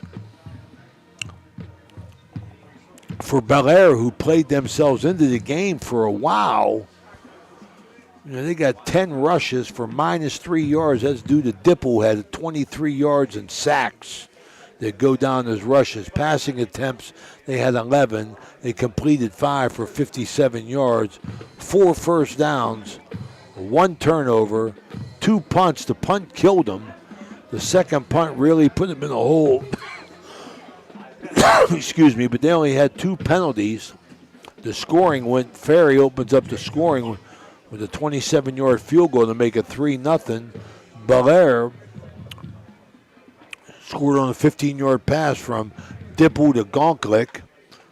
Martins Ferry responded after the turnover on a 5-yard run from Cox, and then again Wasserman with an 8-yard touchdown pass from Kropka. So Kropka completes 5 passes for 57 yards and a touchdown, and a 2-point conversion to Scott, Elijah Scott, I believe his name is, for 2 points to make it 18-6, Steve. I mean, statistically, Martins Ferry dominates play, but Bellaire was there, Steve. I mean, Bellaire was right there and until that turnover, that passing turnover and the punt. I mean, give him 2 short fields, Steve. You can't do that because Cox is going to power in. Right, absolutely.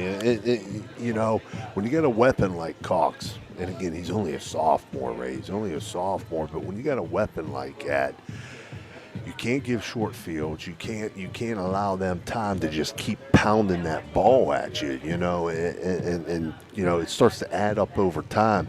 Ray, I got to make one correction. I apologize for this. That was not Wasserman on the touchdown. I just got confirmation it was Mulvey. Mulvey, okay, good. Yeah. It was pretty hard to see them. Yeah, down in the corner down here. I just got confirmation that from Matt Shreve over here from Martins Ferry staff, but. Yeah, I mean, you know, it's going to be interesting to see this, you know, start of the second half, you know, because you got a 2-score game, 18-6. Martins Ferry's going to receive the ball to start this second half. Bellaire's got to get a stop here. If they have any hope of staying in this game in the second half, you know, and I know the passing game can be dangerous or whatever, but if you go down a 3-score margin here, it's not really going to matter when you got what you got on the Martins Ferry side. You know, exactly so right. This first possession is extremely key to the remainder of this game. Yeah, Bellaire, I mean, you know, you got to give them credit. They were hanging tough. They seemed to be outmanned. Had some crucial drops, but the bad punt and the turnover really put them behind the 8 ball. And it's going to be, just as you said, Steve, it's going to be a struggle for Bellaire. Their backs are up against the wall here because Ferry's they're going to run the ball behind Cox. As you said, he's going to get 30, 40 carries you know, with a 2-touchdown lead here. We got Rawson's Baltimore out-of-town scoreboard brought by Jim Jagger Huggins Sr., Harrison Central 14, Buckeye Local nothing, Barnesville 20, Union Local nothing, Monroe Central 21, Shadyside nothing, Dover 20, New Philadelphia 14. Quincy Wilson and his Weir High Red Riders can't get a win. They're down 20-0 to Albert Gallatin. Big Red 21-7 at halftime, and Edison and Indian Creek 7-7. Wow. We got some good football going on, Yeah. Steve. That time of the year. You know, I told Quincy the other night, Ray, you know, he's one of our Wednesday night coaches show representatives from the Valley, and I told him, you know, he finds himself in a tough spot. You know, that Albert Gallatin, they weren't really good the last couple of years. You know, they had a young team, though, and, like, when you see these teams cycle through, now all of a sudden, you know, where you're thinking, okay, we got Albert Gallatin coming up on the schedule. They haven't been good the last couple of years. Now, all of a sudden, they're coming into that Weir High game. They're 9-0. Yeah. They're undefeated, you know. Don't expect that. So, yeah, you know, it's like he can't catch a break there, you know. And I know they played better last week. You know, they were in a game 26-19. They end up losing. They lose a one-touchdown game, you know. They're getting better, but, you know, now all of a sudden, now you're going up against a 9-0 opponent, you know. Well, the best thing about that, Stevie, you know as well as I do, just from coaching, when you're getting your brains beat in, the toughest thing to do is hold your team together. Yeah. And Quincy hasn't had a mass exodus No, over there. no. So you know, you win or lose, you know, when they're doing a lot of losing, the kids are still buying into what he's doing. And you gotta pull for guys like that. Absolutely. His time's going to come. Absolutely. You know, look at the spot Andrew Connor's in right now. You know, they're 8-1. They're in the 7-7 ball game tonight with Edison, but they went through 2 years where he was playing young guys. And this is his team. And then, you know, this is his team. The same thing's going to happen and coming around for Quincy, you know. So, you know, just talking to high school football fans out there, you know, it just, hey, anymore, it comes in cycles. You know, there's very few teams in the Valley that can just reload every year with the numbers that they have. You know, you can count on one hand the teams that can do that. You know, the majority of the rest of them, it comes in cycles. Okay, it does. It happens. That's just the way Ohio Valley football is right now. Absolutely. So stay behind your team, stay behind your kids, because you may go through a tough year or two, but things are going to come around for you. I want to remind everybody tomorrow night, Ohio Valley Sports Online will be at Harding Stadium as the Crusaders take on Cleveland East Tech. They got a big jump from that Connaughton Valley game, the Crusaders did, to move themselves from 12th to, I think they're 5th, Steve, aren't they? Yeah, they did. A chance to host. Yeah, they took a big jump up and a chance to host, and tomorrow's a big game for them because Cleveland East Tech is a Division III team, Ray. Yep. You know, and that's what's kind of intriguing and interesting about that because, you know, you're talking about inner city team out of Cleveland, Division III. They're going to have the size advantage against Central. They're going to have the athletic advantage against Central. I think Central's going to be better coached going into that game.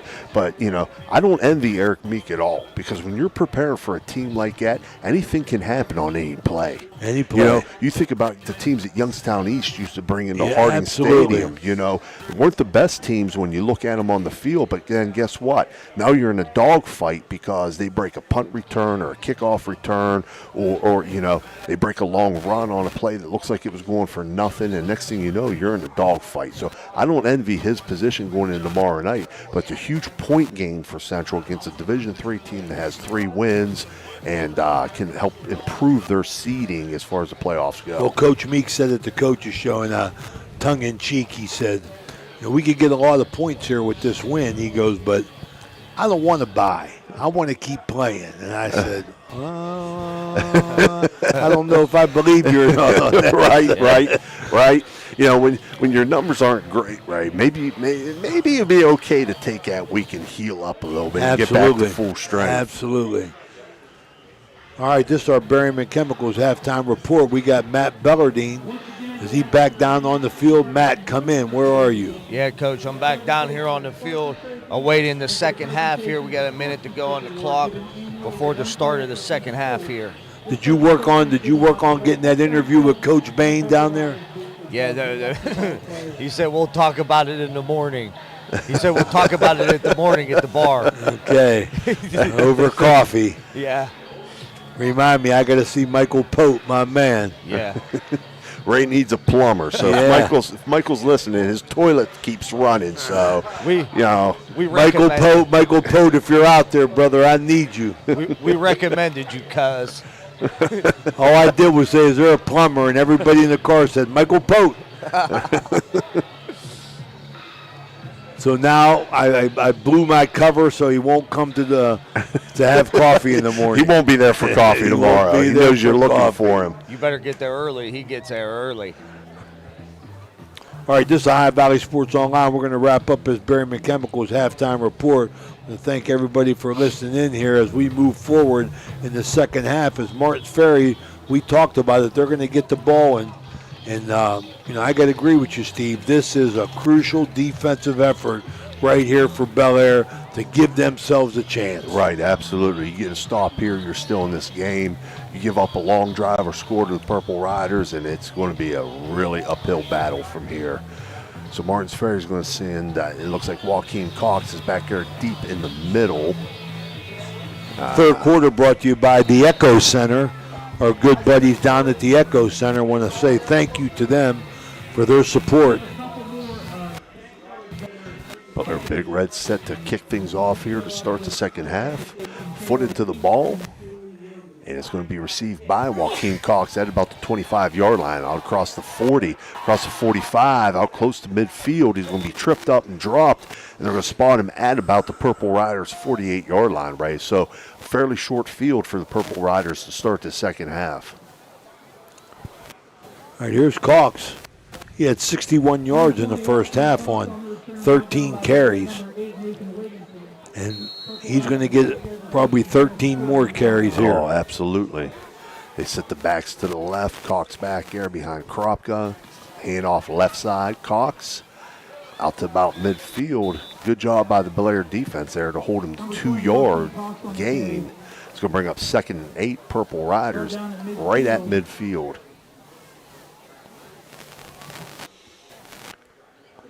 Jordan Shabal-Lednick on the tackle for the Big Reds.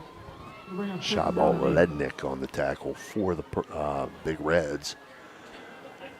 Kropka now. They send those two backs to the right now. With Cox back there. Handoff Cox right side behind those backs. Across midfield, across the 45. Down in close to the 40-yard line. He's got first down yard. I told you, Red. Heads, he's a load, man. He's a load. Yeah, he Coach. was busting heads. He took that handoff. Joaquin Cox, Martins Ferry Purple Riders, workhorse. Took that handoff with a head of steam and was running with the forward lean there and definitely made some of the Big Reds pay on the back end. We saw him pregame, Ray, coming out on the field. He's got some thighs on him, doesn't he? Yes, he does. He was a nice, thick specimen. He's only a sophomore. Two backs set to the left. Cox hand off left side. Tries to bounce it outside. Gets down inside the 40, down close to the 35-yard line. They'll mark him, I think, at the 36, Ray. So we'll give him a pickup of 4. It's going to bring up a 2nd and long 6. 3 plays, 3 rushes by Cox. All power formation here. They're not hiding anything. Nope. Here they come. No secret to what they do. Break the huddle. Power formation again. Power eye to the left here right behind Kropka. Hand off right side. Cox. Straight power football, Ray. He's running hard too, man. He's lowering his shoulders, head and shoulders over his feet. You got a flag? Light flag comes in, yeah. They're going to mark him down at the 31-yard line. It's going to be 3rd and 1 pending what the penalty flag is. We'll be on Bellaire. Kropka signaling. So Bellaire hurting themselves. Personal foul. It's only your 3rd penalty of the game. I mean, it's been a pretty clean game. Ferry had 3, and Bellaire had 2 in the first half. Yeah, it's a tough break there for the Big Reds, but one, they can only point the finger at themselves there, Coach, because you got Ferry. They're sustaining a drive, doing what they do. Getting 4, getting 5, getting 6 yards, and then you come with a dead ball, personal foul. That's going to be 15 yards. Guido Law Office's red zone here at the 16. Yep.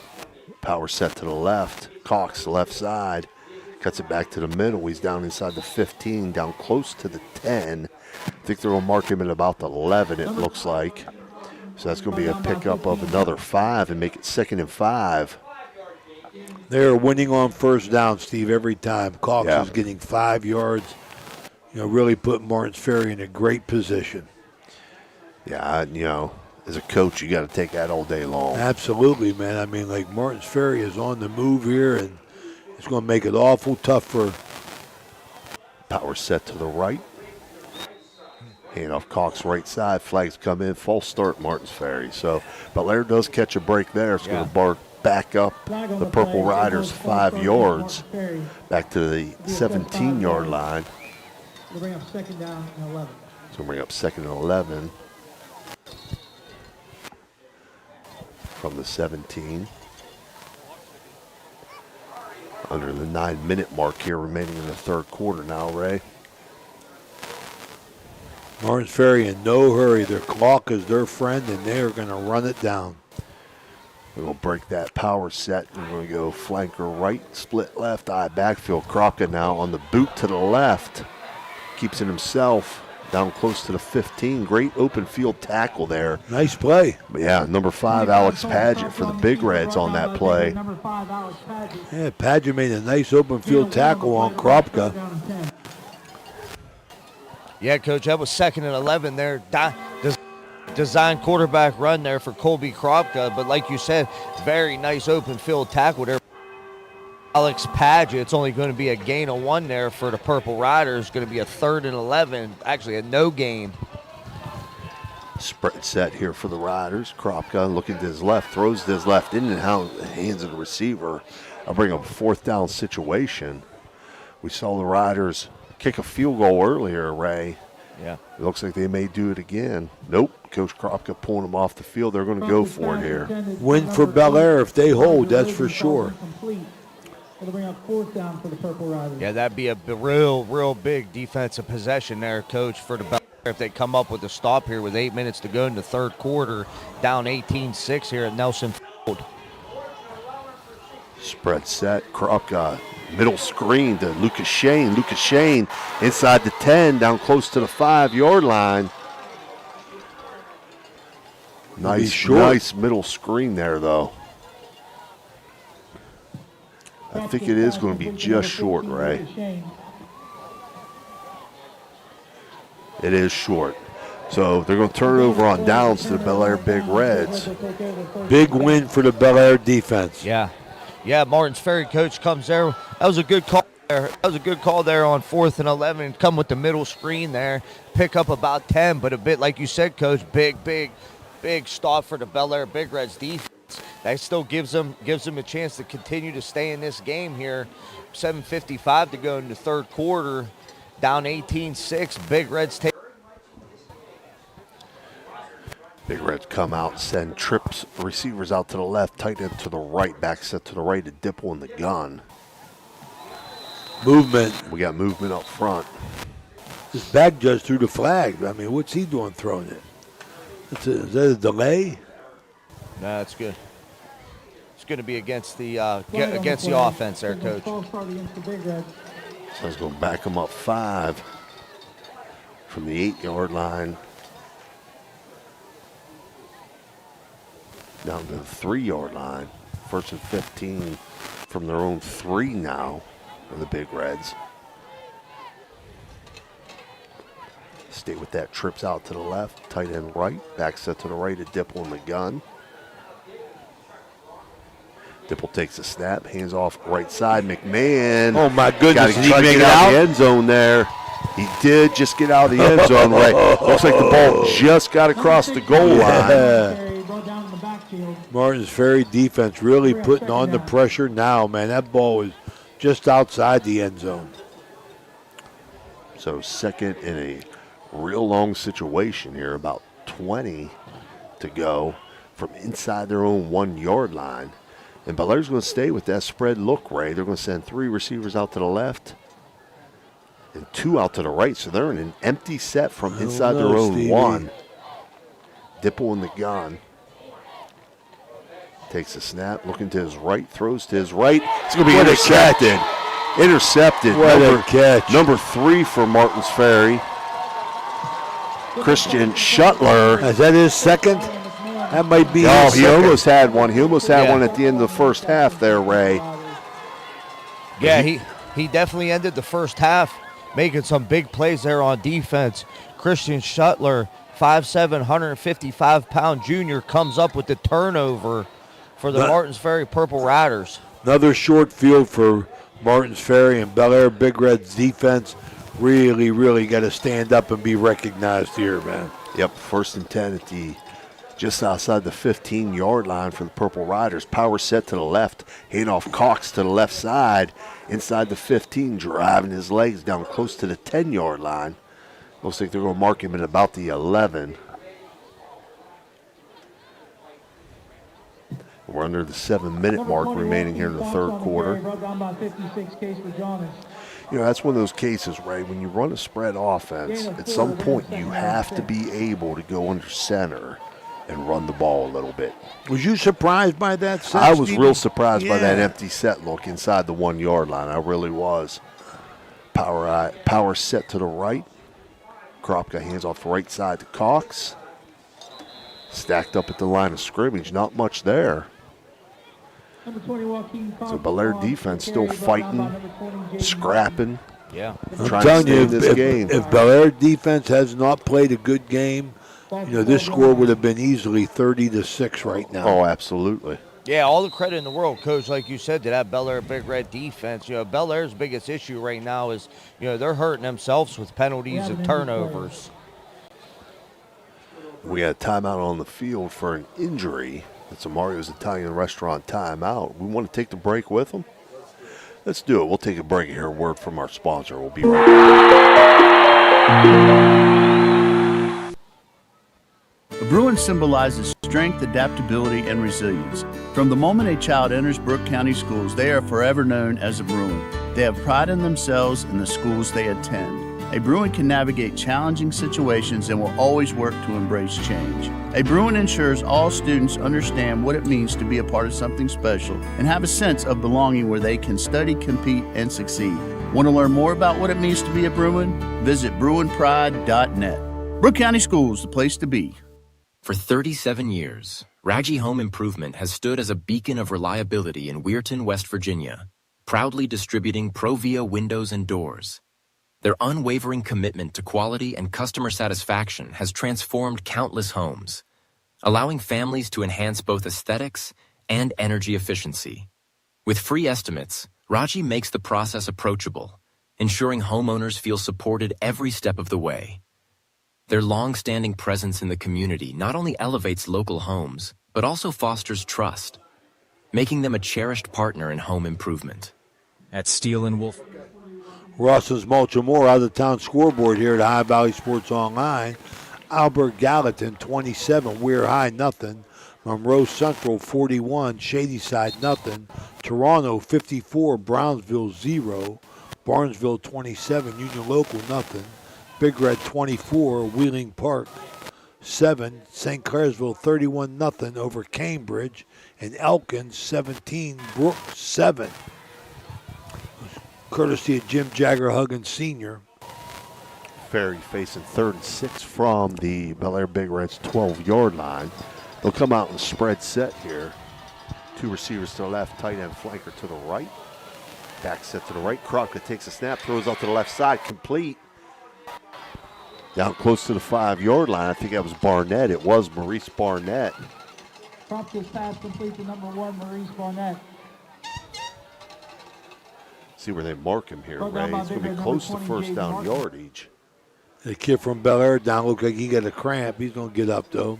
It's going to be just short, though, it looks like. Nope, first down. First down here, first and goal. It's going to be first and goal from just inside the 5-yard line for the Purple Riders.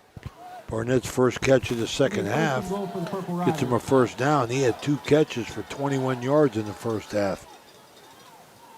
Purple Riders out of the huddle. Power set to the right side. And we get an officials timeout. As Coach Kropka goes out to question the officials on something. I'm not sure if it was on the spot or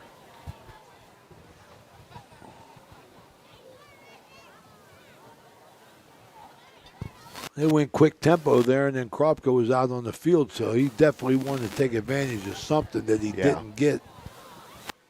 So Bellaire defense continues to play with their back against the wall as Ferry looking to get it going here with 5:25 to go in this third quarter, brought to you by the Echo Center.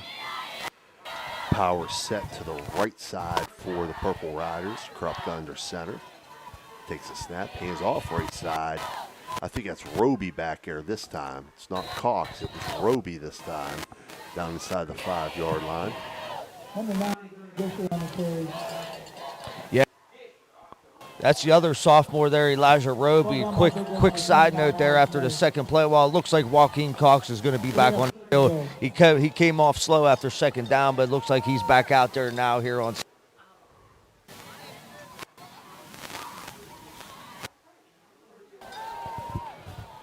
Second and goal from the 4-yard line. Power set to the left side. Kropka takes a snap, hands off left side to Cox.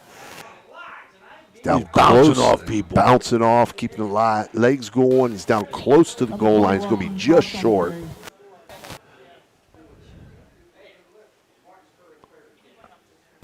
I got to say hello real quick to Mr. Richard Shane, listening from Prima Marina in Moundsville, watching our game right now. Mr. Shane, glad you're doing well. Nice to hear from you. Cox coming off the field, looks like he's cramping. He can't get there. They got to call a timeout. It's the official's timeout. It's a cramp. He couldn't make it to the sideline. He's walking like Chester on Gunsmoke.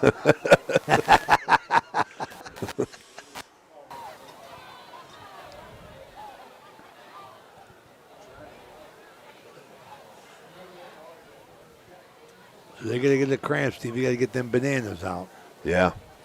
Bananas or pickle juice or mustard, Ray? Pickle juice, huh? Yeah. Mustard works too. A little packet of mustard. Power set to the right side for, oh my goodness. My goodness. Hello. How you like that? That's how you say hello. That's a little shot to the chops there.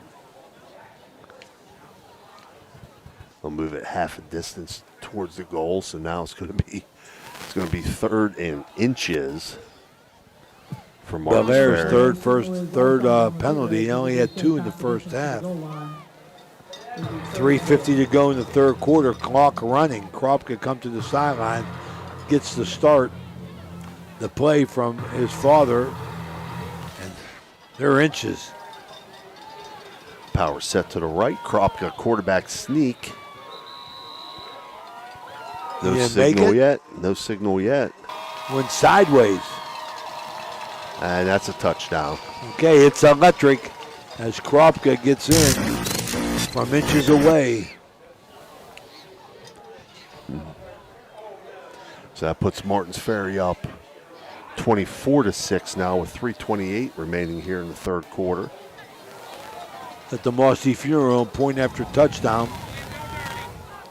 Snap back, hold down, kick is up, and kick is good. Martins Ferry now leads 25-6 with 3:28 remaining. We'll take a short break and we'll be right back. The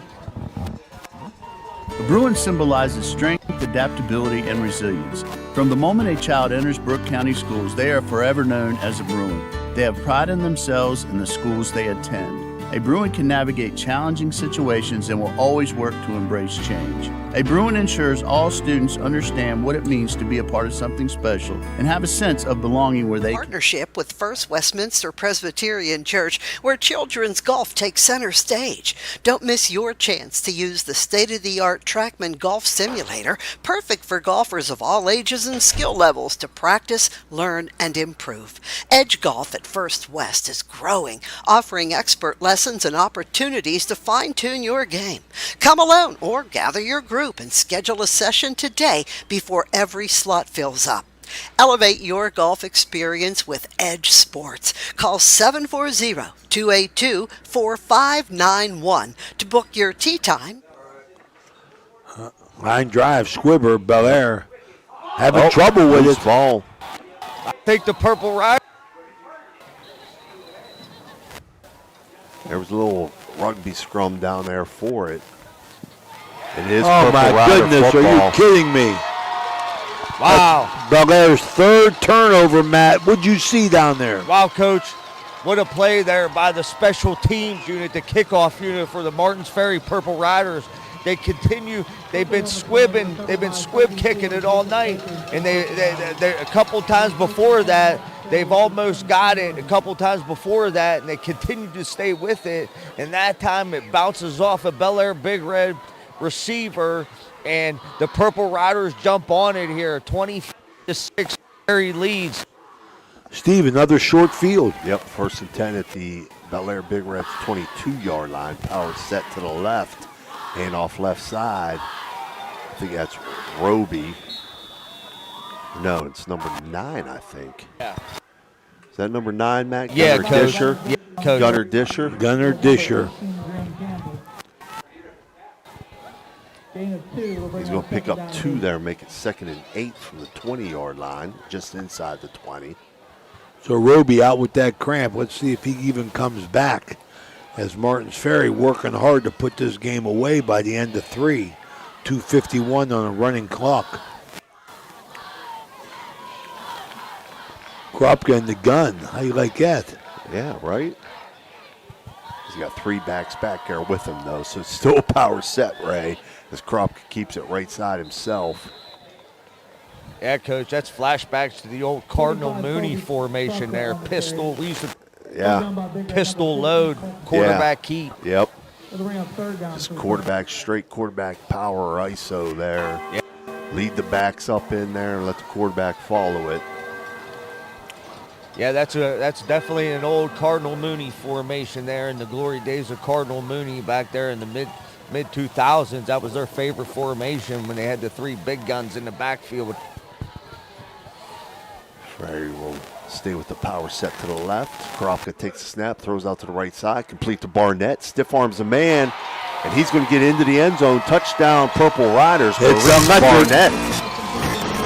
He's going to make it 31-6. Purple Riders with 1:52 remaining here in the 3rd quarter.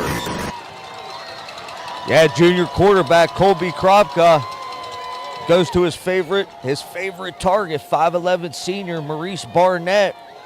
Catches the hitch route, eludes a tackler as he goes into the end zone. Going to put up Martins Ferry up 31-6, waiting a point after attempt here with minute 52 to go here in the 3rd quarter. It was a high snap. Good job by the holder to pull it down, but that extra point's going to be no good, so it'll stay 31-6. Martins Ferry with 1:52 remaining here in the 3rd quarter, Ray. So the Mossy Funeral Home point after touchdown fails. We go to break here, minute 52 in the 3rd quarter, 31-6, Martins Ferry. This is the Ohio Valley Sports Online. Are you craving a juicy steak or a hearty burger? Look no further than the Ville Restaurant and Bar. Our family-owned restaurant has been serving American and Italian fare since 1996. From homemade soups to char-grilled steaks, we have something for everyone. Dine in or carry out. Lunch and dinner served all day. Visit us at 100 Mall Drive, Steubenville. Cheers to good food and great company.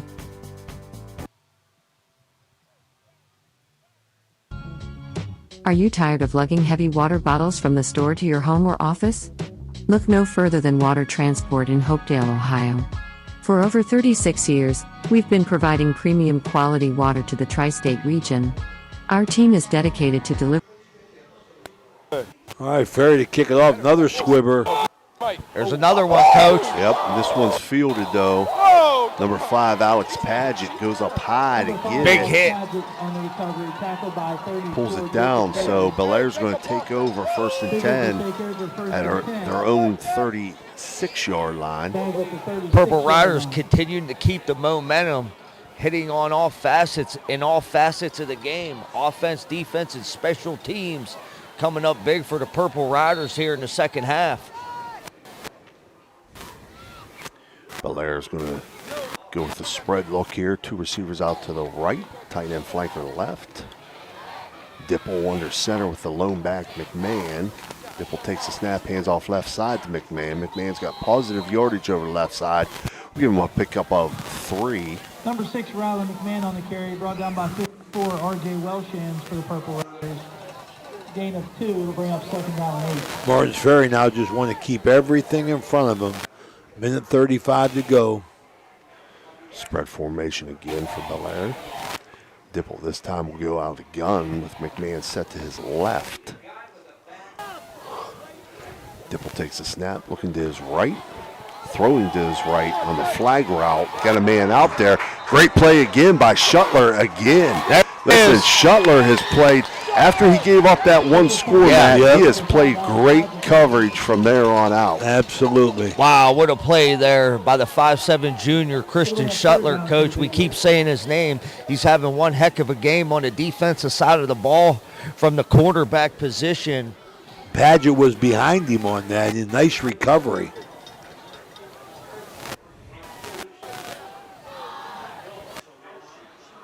Bellaire now 3rd and 8 situation. Spread formation for Dipple in the gun. Takes a snap. Looking to throw, looking to his left. Swing pass to McMahon out of the backfield. He can't handle it. It's going to bring up a 4th and long situation for Bellaire. It'll be about 5 drops. They stay spread, no huddle. Yeah, you got to go for it here, Ray. I mean, last game of the year, down 4 scores at this point. Stay spread formation. Dipple still in the gun. McMahon set to his left. Takes a snap, looking to his left. Throws a swing pass again to McMahon out of the backfield. He's going to have first down yardage, it looks like. It's their first down in the second half. As McMahon gets the reception. It's going to move the chains as the Bellaire Big Reds get out to their 46-yard line. They'll stay spread, gun. Right back to the line. A little sense of urgency now.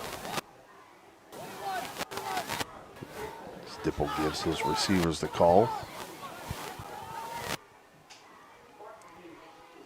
Looks like there's a little bit of miscommunication, though.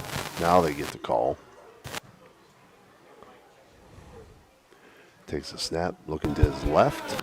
Under pressure, steps up under that pressure. He's going to get dropped. Back at the line of scrimmage. It's a good job by the Purple Riders secondary, first off in coverage.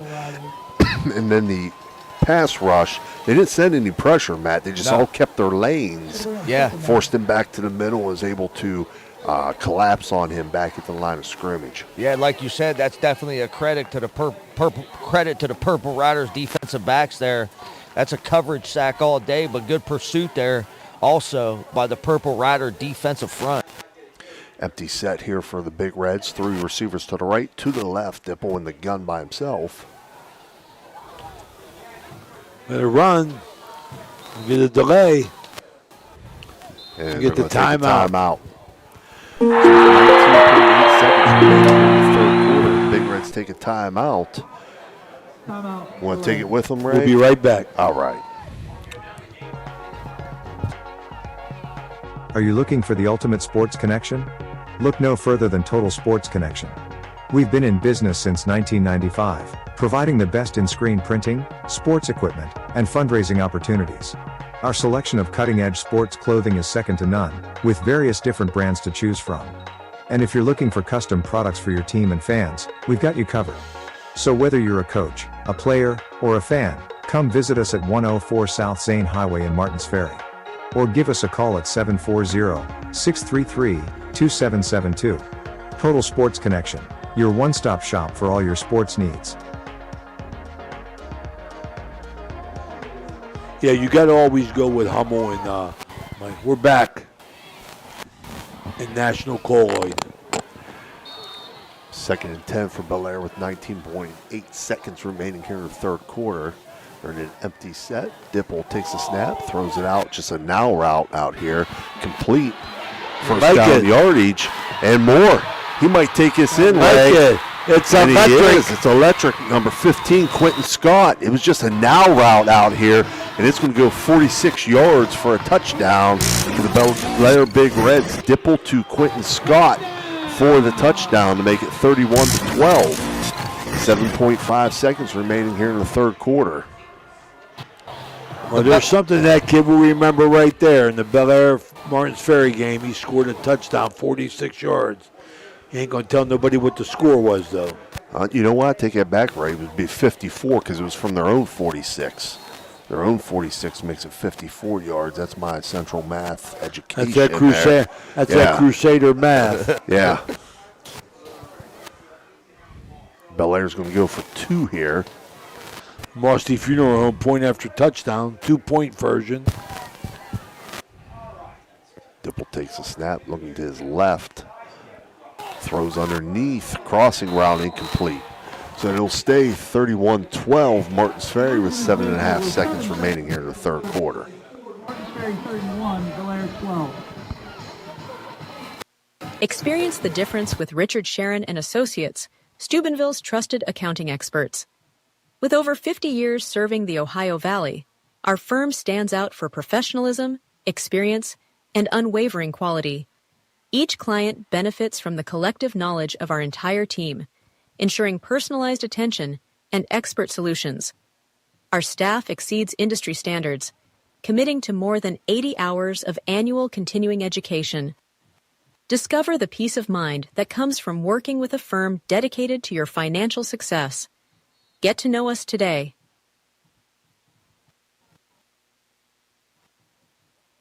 Clyde and Kelly, 2 owners at Clykel Incorporated. Hertz and Thrifty Car Rental, 2 of the top rental companies under one roof. Minivans and 12-passenger vans, 2 popular sizes of vans for your group rentals. Lacey and Ashley, 2 rental agents to help you with your rental needs. The 2 Steves, 2 great detailers to detail your own vehicle. 2 decades. For over 20 years, Hertz and Thrifty Car Rental have been serving the Ohio Valley. 2 is better than 1.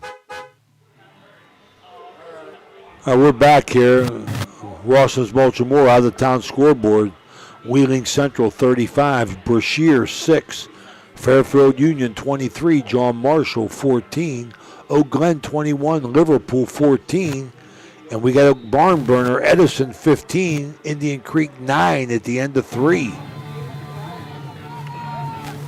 Rivalry games. Yeah, right? what is that called? The Route 43? Yeah, Route 43 Bowl.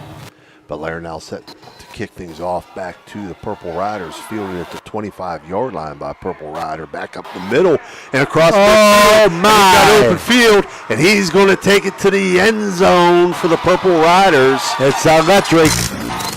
Trying to catch the number, Matt. Number 10. Look like number 10, Ja'Cory Cox. Ja'Cory Cox. What is that, his brother? Hey, Coach, listen, 5'9", 140-pound freshman.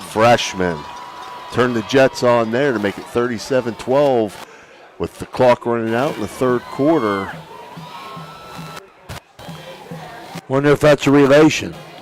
Yeah, like I said earlier, Coach, Martins Ferry hitting on all facets of the game, including in the special teams unit. Special teams have come up big for the Purple Riders here in the second half as they return the kickoff for a touchdown. It's going to make it 38-12 at the end of the third quarter. Martins Ferry leads Bellaire. Mosty Funeral Home extra point up and good, so 38-12 Purple Riders at the end of 3. We'll take a short break with them. We'll be back with your fourth quarter action. And that'd be about 75, Steve? Are you looking for high-quality mulch and aggregates for your landscaping needs? Look no further than Rawson's Mulch and More. Serving the Ohio Valley and tri-state area, Rawson's delivers top-notch products right to your doorstep. From decorative stone to mulch and more, Rawson's has got you covered. Don't settle for less. Choose Rawson's Mulch and More for all your landscaping needs. Call 740-632-7742 to place your order today. For 37 years, Raggi Home Improvement has stood as a beacon of reliability in Weirton, West Virginia, proudly distributing Provia windows and doors. Their unwavering commitment to quality and customer satisfaction has transformed countless homes, allowing families to enhance both aesthetics and energy efficiency. With free estimates, Raggi makes the process approachable, ensuring homeowners feel supported every step of the way. Their long-standing presence in the community not only elevates local homes, but also fosters trust, making them a cherished partner in home improvement. All right, we're back here as Ja'Cory Cox. That's the big Cox. He has a sophomore and a freshman. So they got some talent coming at Ferry at the lower level. 70 yards. Another squibber. Yep, another squib kick, fielded about the 32-yard line, but up back for Bellaire. He's going to get stacked up around the 37-yard line. 38 will mark it. Jacob Ball coming up and getting in on the action, and a nice cleanup on that tackle. Nice hit. So that's where you find your future players on the specialty teams. Yep. Yeah, Coach, that's another, Jacob Ball mentioning him, that's another one of them sophomores out here for the Purple Riders. Looks like they got a bright future here in Martins Ferry. Yeah, they got a real nice mix of upper and underclassmen. A lot of underclassmen contributing. Spread formation here for Bellaire. Dipple in the gun. Back set to his left. Takes the snap. Looking to his left. He'll throw. Complete. Nice catch. A real nice catch. Going up and grabbing it. Number 16 for the Big Reds. That's Scott Ballsy. Goes up high. Catches it at the highest point. First down. First West first down for the Big Reds at their own 48-yard line. Stay with the spread. Look, two receivers out to the right, tight end flagger to the left. McMahon set to Dipple's left in the gun. We're on the 11:30 mark remaining in the game. Dipple takes a snap, looking to his right, throws, and complete. Going to be honest with you, Ray, that almost looked like a little bit of a pick there by the Big Reds. It looked like the outside receiver came in, was making contact with the linebacker, but no call.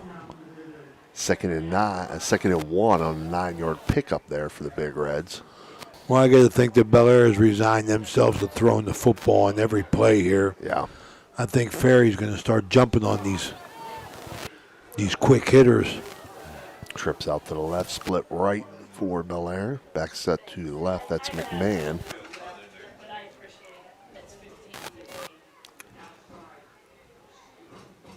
Dipple takes a snap, low snap. Looking for that swing pass, nothing there. Under pressure, throws underneath, and it's complete. Nice catch, 16. Yep, 16 again for the Big Reds. And again, that's Scott Ballsy. The first West first down. Down to the 30-yard line. With 10:15 remaining on a rolling clock. Empty set here for the Big Reds. 3 receivers to the left, 2 to the right for Dipple in the gun. Bellaire moving the ball in big chunks.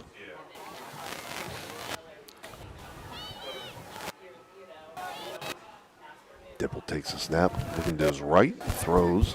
A little slip screen out there, and the Purple Riders are all over that. Yep. It's going to be a short loss back to the 31. And late flags come in.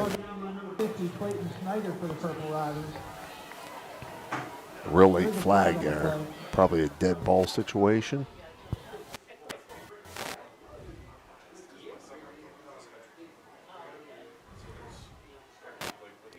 Dead ball and sportsmanlike against Bellaire. Oh, no good, no good. No, that's a killer. You're moving the ball here, Ray. I understand you're down, quite a few scores here, but you're moving the ball, trying to pull it back within respectability, and then you shoot yourself in the foot with an unsportsmanlike penalty. So Bellaire now facing a 2nd and 25 from the 46-yard line of the Purple Riders. Empty set, 3 receivers to the left, 2 right. Dipple in the gun, takes a snap, looking to his left. Thrown incomplete on just the now route. That's number 15, Quentin Scott. Very, very short game, maybe 1. Just inside Purple Rider 45-yard line. 9 minutes, running clock. 4th quarter brought to you by Straub Automotive. Empty set again, 3 receivers to the right, 2 to the left for Dipple. 121st meeting of the Bellaire Big Reds and Martins Ferry Purple Riders. It's the High Valley Sports Online. We're glad to bring it to you. Glad to be down here covering these 2 Belmont County teams, spreading our wings.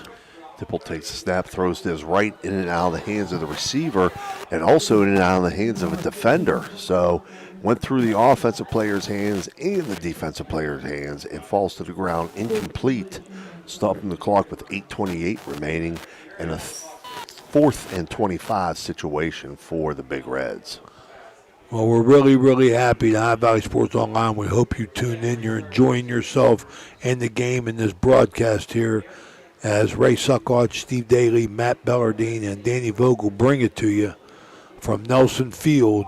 First game between these two teams that has been played under the lights at Nelson Field in 121 meetings. A lot of big names have come out of this game, and we're real happy to be here. Spreading our wings, we got a timeout. We're going to stay here and recap a few things, Danny. Like we said earlier, Steve, some of the great names that were brought in here, Joey Galloway, the history of this. The kids take a lot of pride in playing in this game. They're going to remember this for the rest of their lives. It's a shame that Bellaire had some bad things happen to them, that some of them they did to themselves, and Martins Ferry took advantage of them, Steve. So, that's the way football goes. Yeah, absolutely. And like you said, right, not only some of the names come out here, what a historic setting. Yes. What a historic setting. Again, brings back memories for me playing here as a player and coaching here. And, it's just one of those places. It's a landmark for the Ohio Valley down here at Nelson Field. Ohio Valley Sports Online, that's why we're called the Ohio Valley, because we go up and down the valley. From Beaver Local down beyond St. Clairsville, we cover it all. 4th and 25, swing pass out to McMahon out in the right flats. He's going to have positive yardage. He's going to be close. Well, no, that's the front stick, so he's not going to be close to a first down yardage. He's going to get down to about the Purple Rider 28-yard line, it looks like, where Bellaire will turn it over on downs to the Purple Riders. Continue to play hard, though. McMahon was still fighting. But Martins Ferry, now they're going to be happy that if they could just run this 8 minutes out, put together a long drive here. I don't think Cox will be back in. No, he's had some cramping issues. And, Martins Ferry, the situation they're in right now with a win tonight and a little bit of help, which I think they could possibly get a little bit more help than that, because I read earlier, power eye right set for Martins Ferry, handoff right side.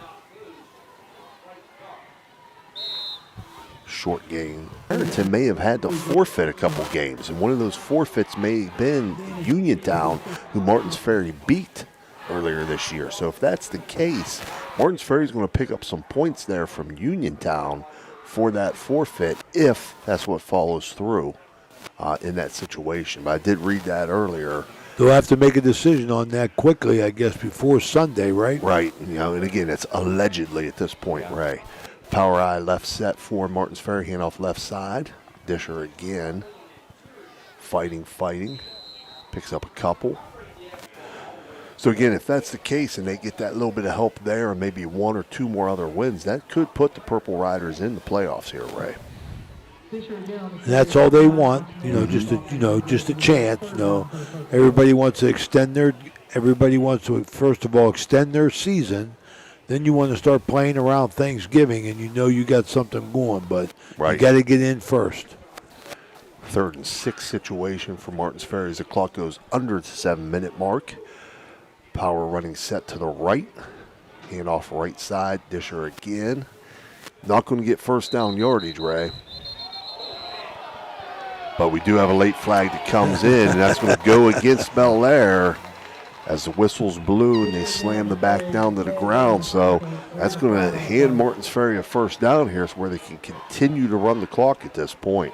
Talking playoffs, Coach, in a game like this, especially a rivalry game, things definitely get chippy towards the end of the game. This big coaching point here for Martins Ferry is, to all their players, make sure you keep your head in. Right. You're looking to play, an extended season, and you want to have all your guys ready to go for that extended season. And Martins Ferry's got 4 penalties on the night, only 1 in the second half, where Bellaire has 7 penalties on the night, 5 in the second half. And I think those 5, probably 3 of them were frustration penalties. So that's going to give Martins Ferry a 1st and 10 situation at their own 47-yard line, with 6:20 remaining here in the game on a running clock. Power running set to the right behind Kropka under center. Kropka takes a snap, hands it off right side. That's Disher again. Getting the bulk of the carries now at this point, Ray. Picks up 1. And he's happy with that. Hold on the ball. Hold on the ball. Disher, 5 carries. 12 yards.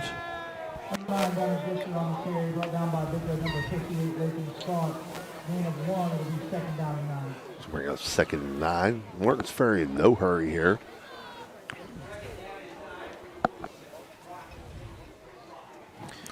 $38-12, 5:37 to go in this fourth quarter. Brought to you by Straub Automotive. This is Ohio Valley Sports Online. Power running set to the right. Kropka takes a snap. Fakes it, keeps it himself right side. Reverses field as he shuts a tackler off. He's got room across the 40, inside the 30, inside the 25. He'll slide down right around the 20-yard line. They're going to mark out where the ball ended up. His feet slid down to about the 20, but they're going to mark him at about the 22, it looks like. Remind everybody tomorrow night, Ohio Valley Sports Online will be at Harding Stadium as the Catholic Central Crusaders playing for a home game. They'll entertain Cleveland East Tech. That will be Danny Vogel, Stevie Daly, and Mike Florak bringing you the action. 7 o'clock kickoff, 6:45 will be on air. Power running set to the right. Kropka hands it off to the right. Disher again, trying to extend down close to the 20-yard line. I get no days off, Dan. I get no days off. I'm working tonight. I'm working tomorrow, you know. I get a day off Sunday. Sunday he'll be at home.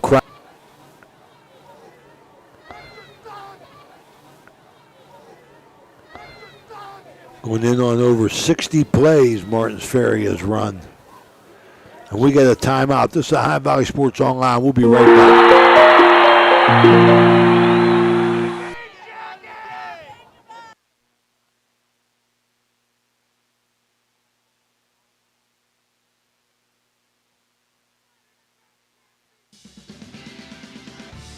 You're listening to Ohio Valley Sports Online, the sports authority. If you want to get your message heard, visit us on Facebook and leave a message. Ohio Valley Sports Online is on any connected device, phones, tablets, smart TVs. Follow us on Facebook and don't forget to subscribe free to our YouTube page. Type in OVSO. You will get immediately notified the instant we go live with our next broadcast. Looking for a great deal on a pre-owned vehicle? Ohio Motor Group has you covered. Visit us in Steubenville, Bridgeport, or online. We've got cars, trucks, and SUVs to fit every budget and lifestyle. Bad credit? No problem. We offer guaranteed credit approval. If we can't approve you, no one can. Check out our inventory online at ohiomotorgroup.com or stop by one of our locations today. Drive away in your dream car. All right, the bell tolls for no one.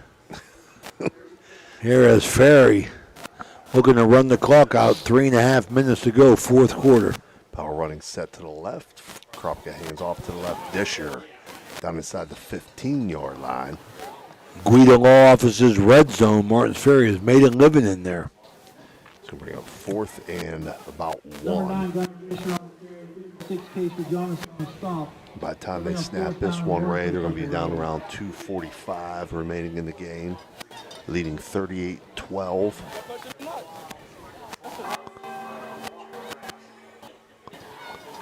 Well, you got to credit both these teams here. Bellaire played well. Couldn't get out of their own way here. Hurt themselves a lot with the turnovers and the bad punt. And Ferry took advantage of every opportunity that Bellaire gave them. Kropka keeps it himself on a quarterback sneak on that 4th and 1 situation. Looks like it's going to be probably first down yardage. I want to thank Bellaire and their athletic director, Casey Davis, for welcoming us down here. It's our first time here doing the football game. Won't be our last. I want to wish them well. We'll be down to see basketball, I'm sure, as well as girls basketball. Ohio Valley Sports Online takes a lot of pride in spreading ourselves around up and down the Ohio Valley and getting as many teams as we can live streaming, bringing them into the homes of their families and their families out of town. First and 10 for Bellaire thrown. 12-yard line, empty set here for Dipple. 3 receivers to the right, 2 to the left.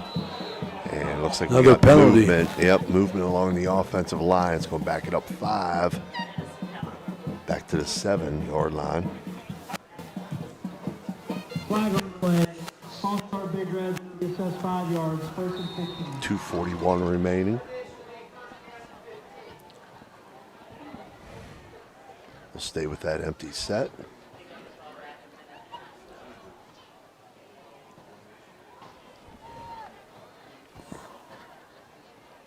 Dipple takes a snap, looking to his right, throws on the swing pass to the right. Big hit out there, wow. Big hit by the freshman, Ja'Cory Cox. Ja'Cory Cox laying the wood out there. Read that all the way. Freshman.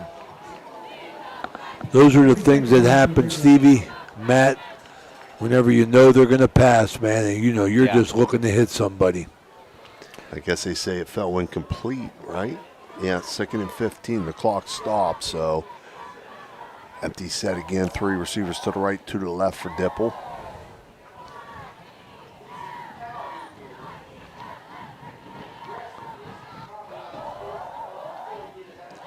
Dipple takes a snap, throws out to the left side here. Slip screen. Again, Purple Riders all over it. Very, very short gain.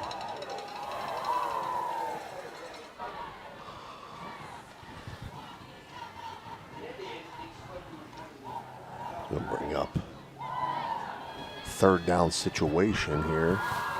No gain. 3rd and 15 from their own 7. Lawrence Ferry just trying to keep everything in front of them and then just come up and lay down the lumber. 3 receivers right, 2 left. Empty set again. Minute 55 remaining. Matt, did you hit anybody from your defensive back position? All the time. Under pressure, Dipple's going to go down back in the end zone, but I think the ball was just outside the goal line.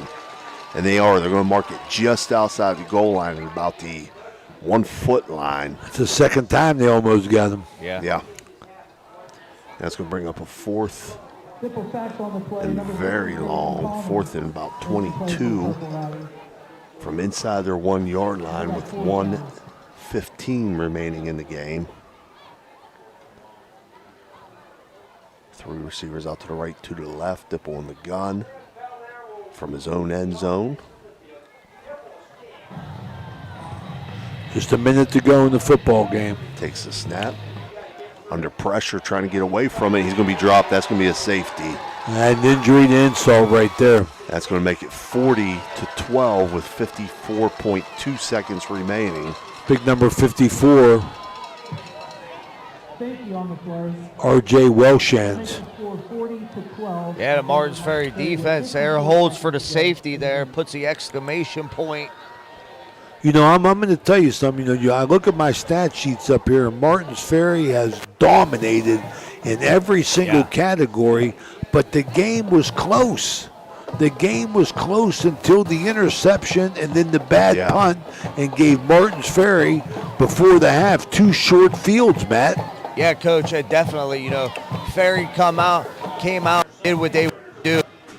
They want to run the football. That's what they were able to do. King Cox, you know, he's a very young, hard runner, and they've showed that they were also able to really create an advantage in this game in the special teams aspect also. And then along with that, and Bellaire, you know, hurting themselves on turnovers and unneeded penalties in the second half. And, you know, Martins Ferry has just played a solid football game all around, and that's why it shows on the scoreboard. Well, I want to take the time to say hello to Tito Carenzi, Matt Bellardine's agent. Yes. You know, Tito, my favorite. Make sure that Matt's always included in the game here in Steubenville. Want to welcome back to Steubenville Bakery Sideline Mike. Thank you, thank you. Want to thank Josephine's Carryout for the meatball sandwiches, sausage sandwiches that I'm going to eat on the way home. Onside kick.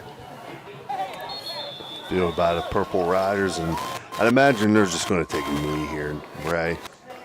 Yeah, you would think so here, Coach. You get an onside kick there by the Big Reds with 51 seconds here. Recovered by the Purple Riders.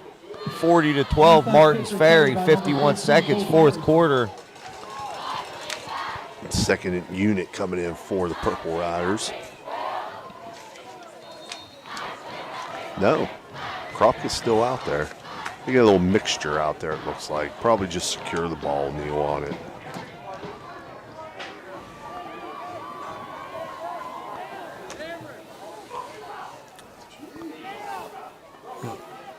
See what happens, Stevie? You hear them coaches? That's what happens, man. Yeah. Guys get emotional.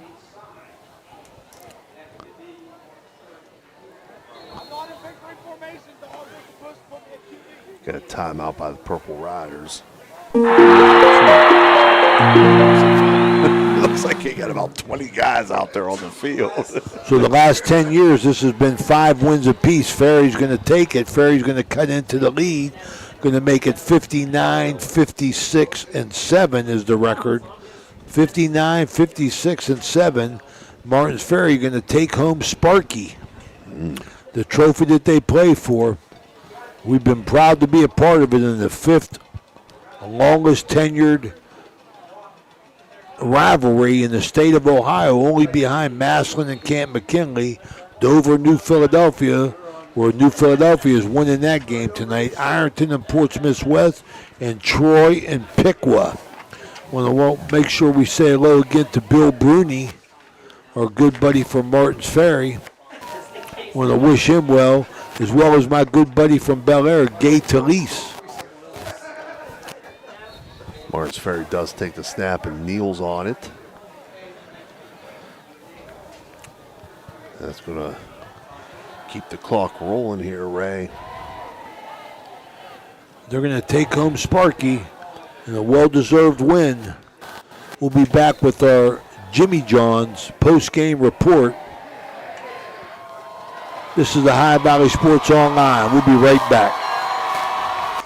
And the Martins Ferry out.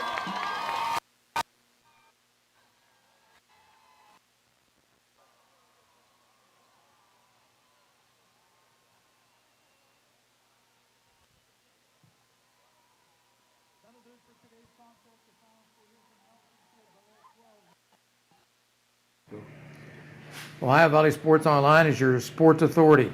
Follow us on Facebook and subscribe to our YouTube channel.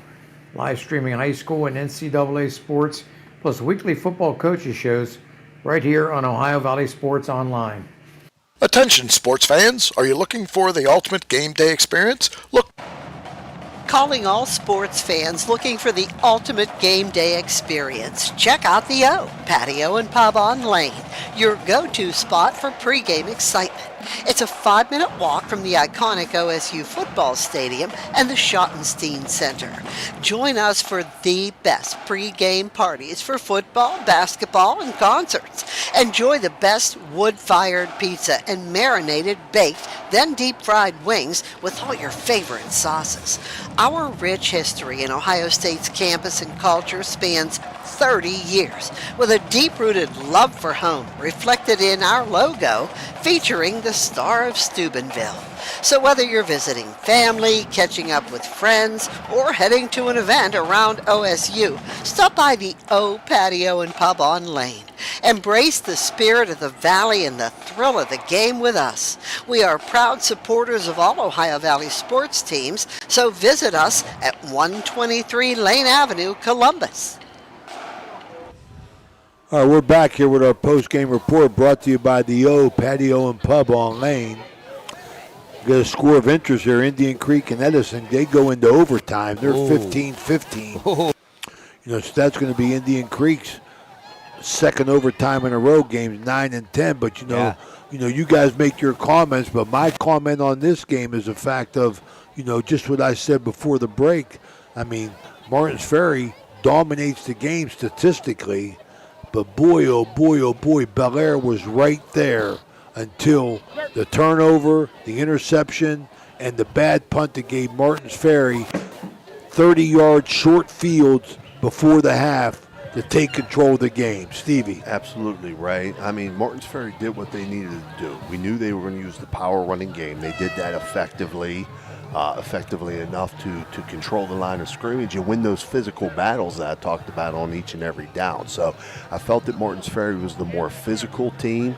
Bellaire has that explosiveness capability to them, but a couple great plays there by the young defensive back for Martins Ferry.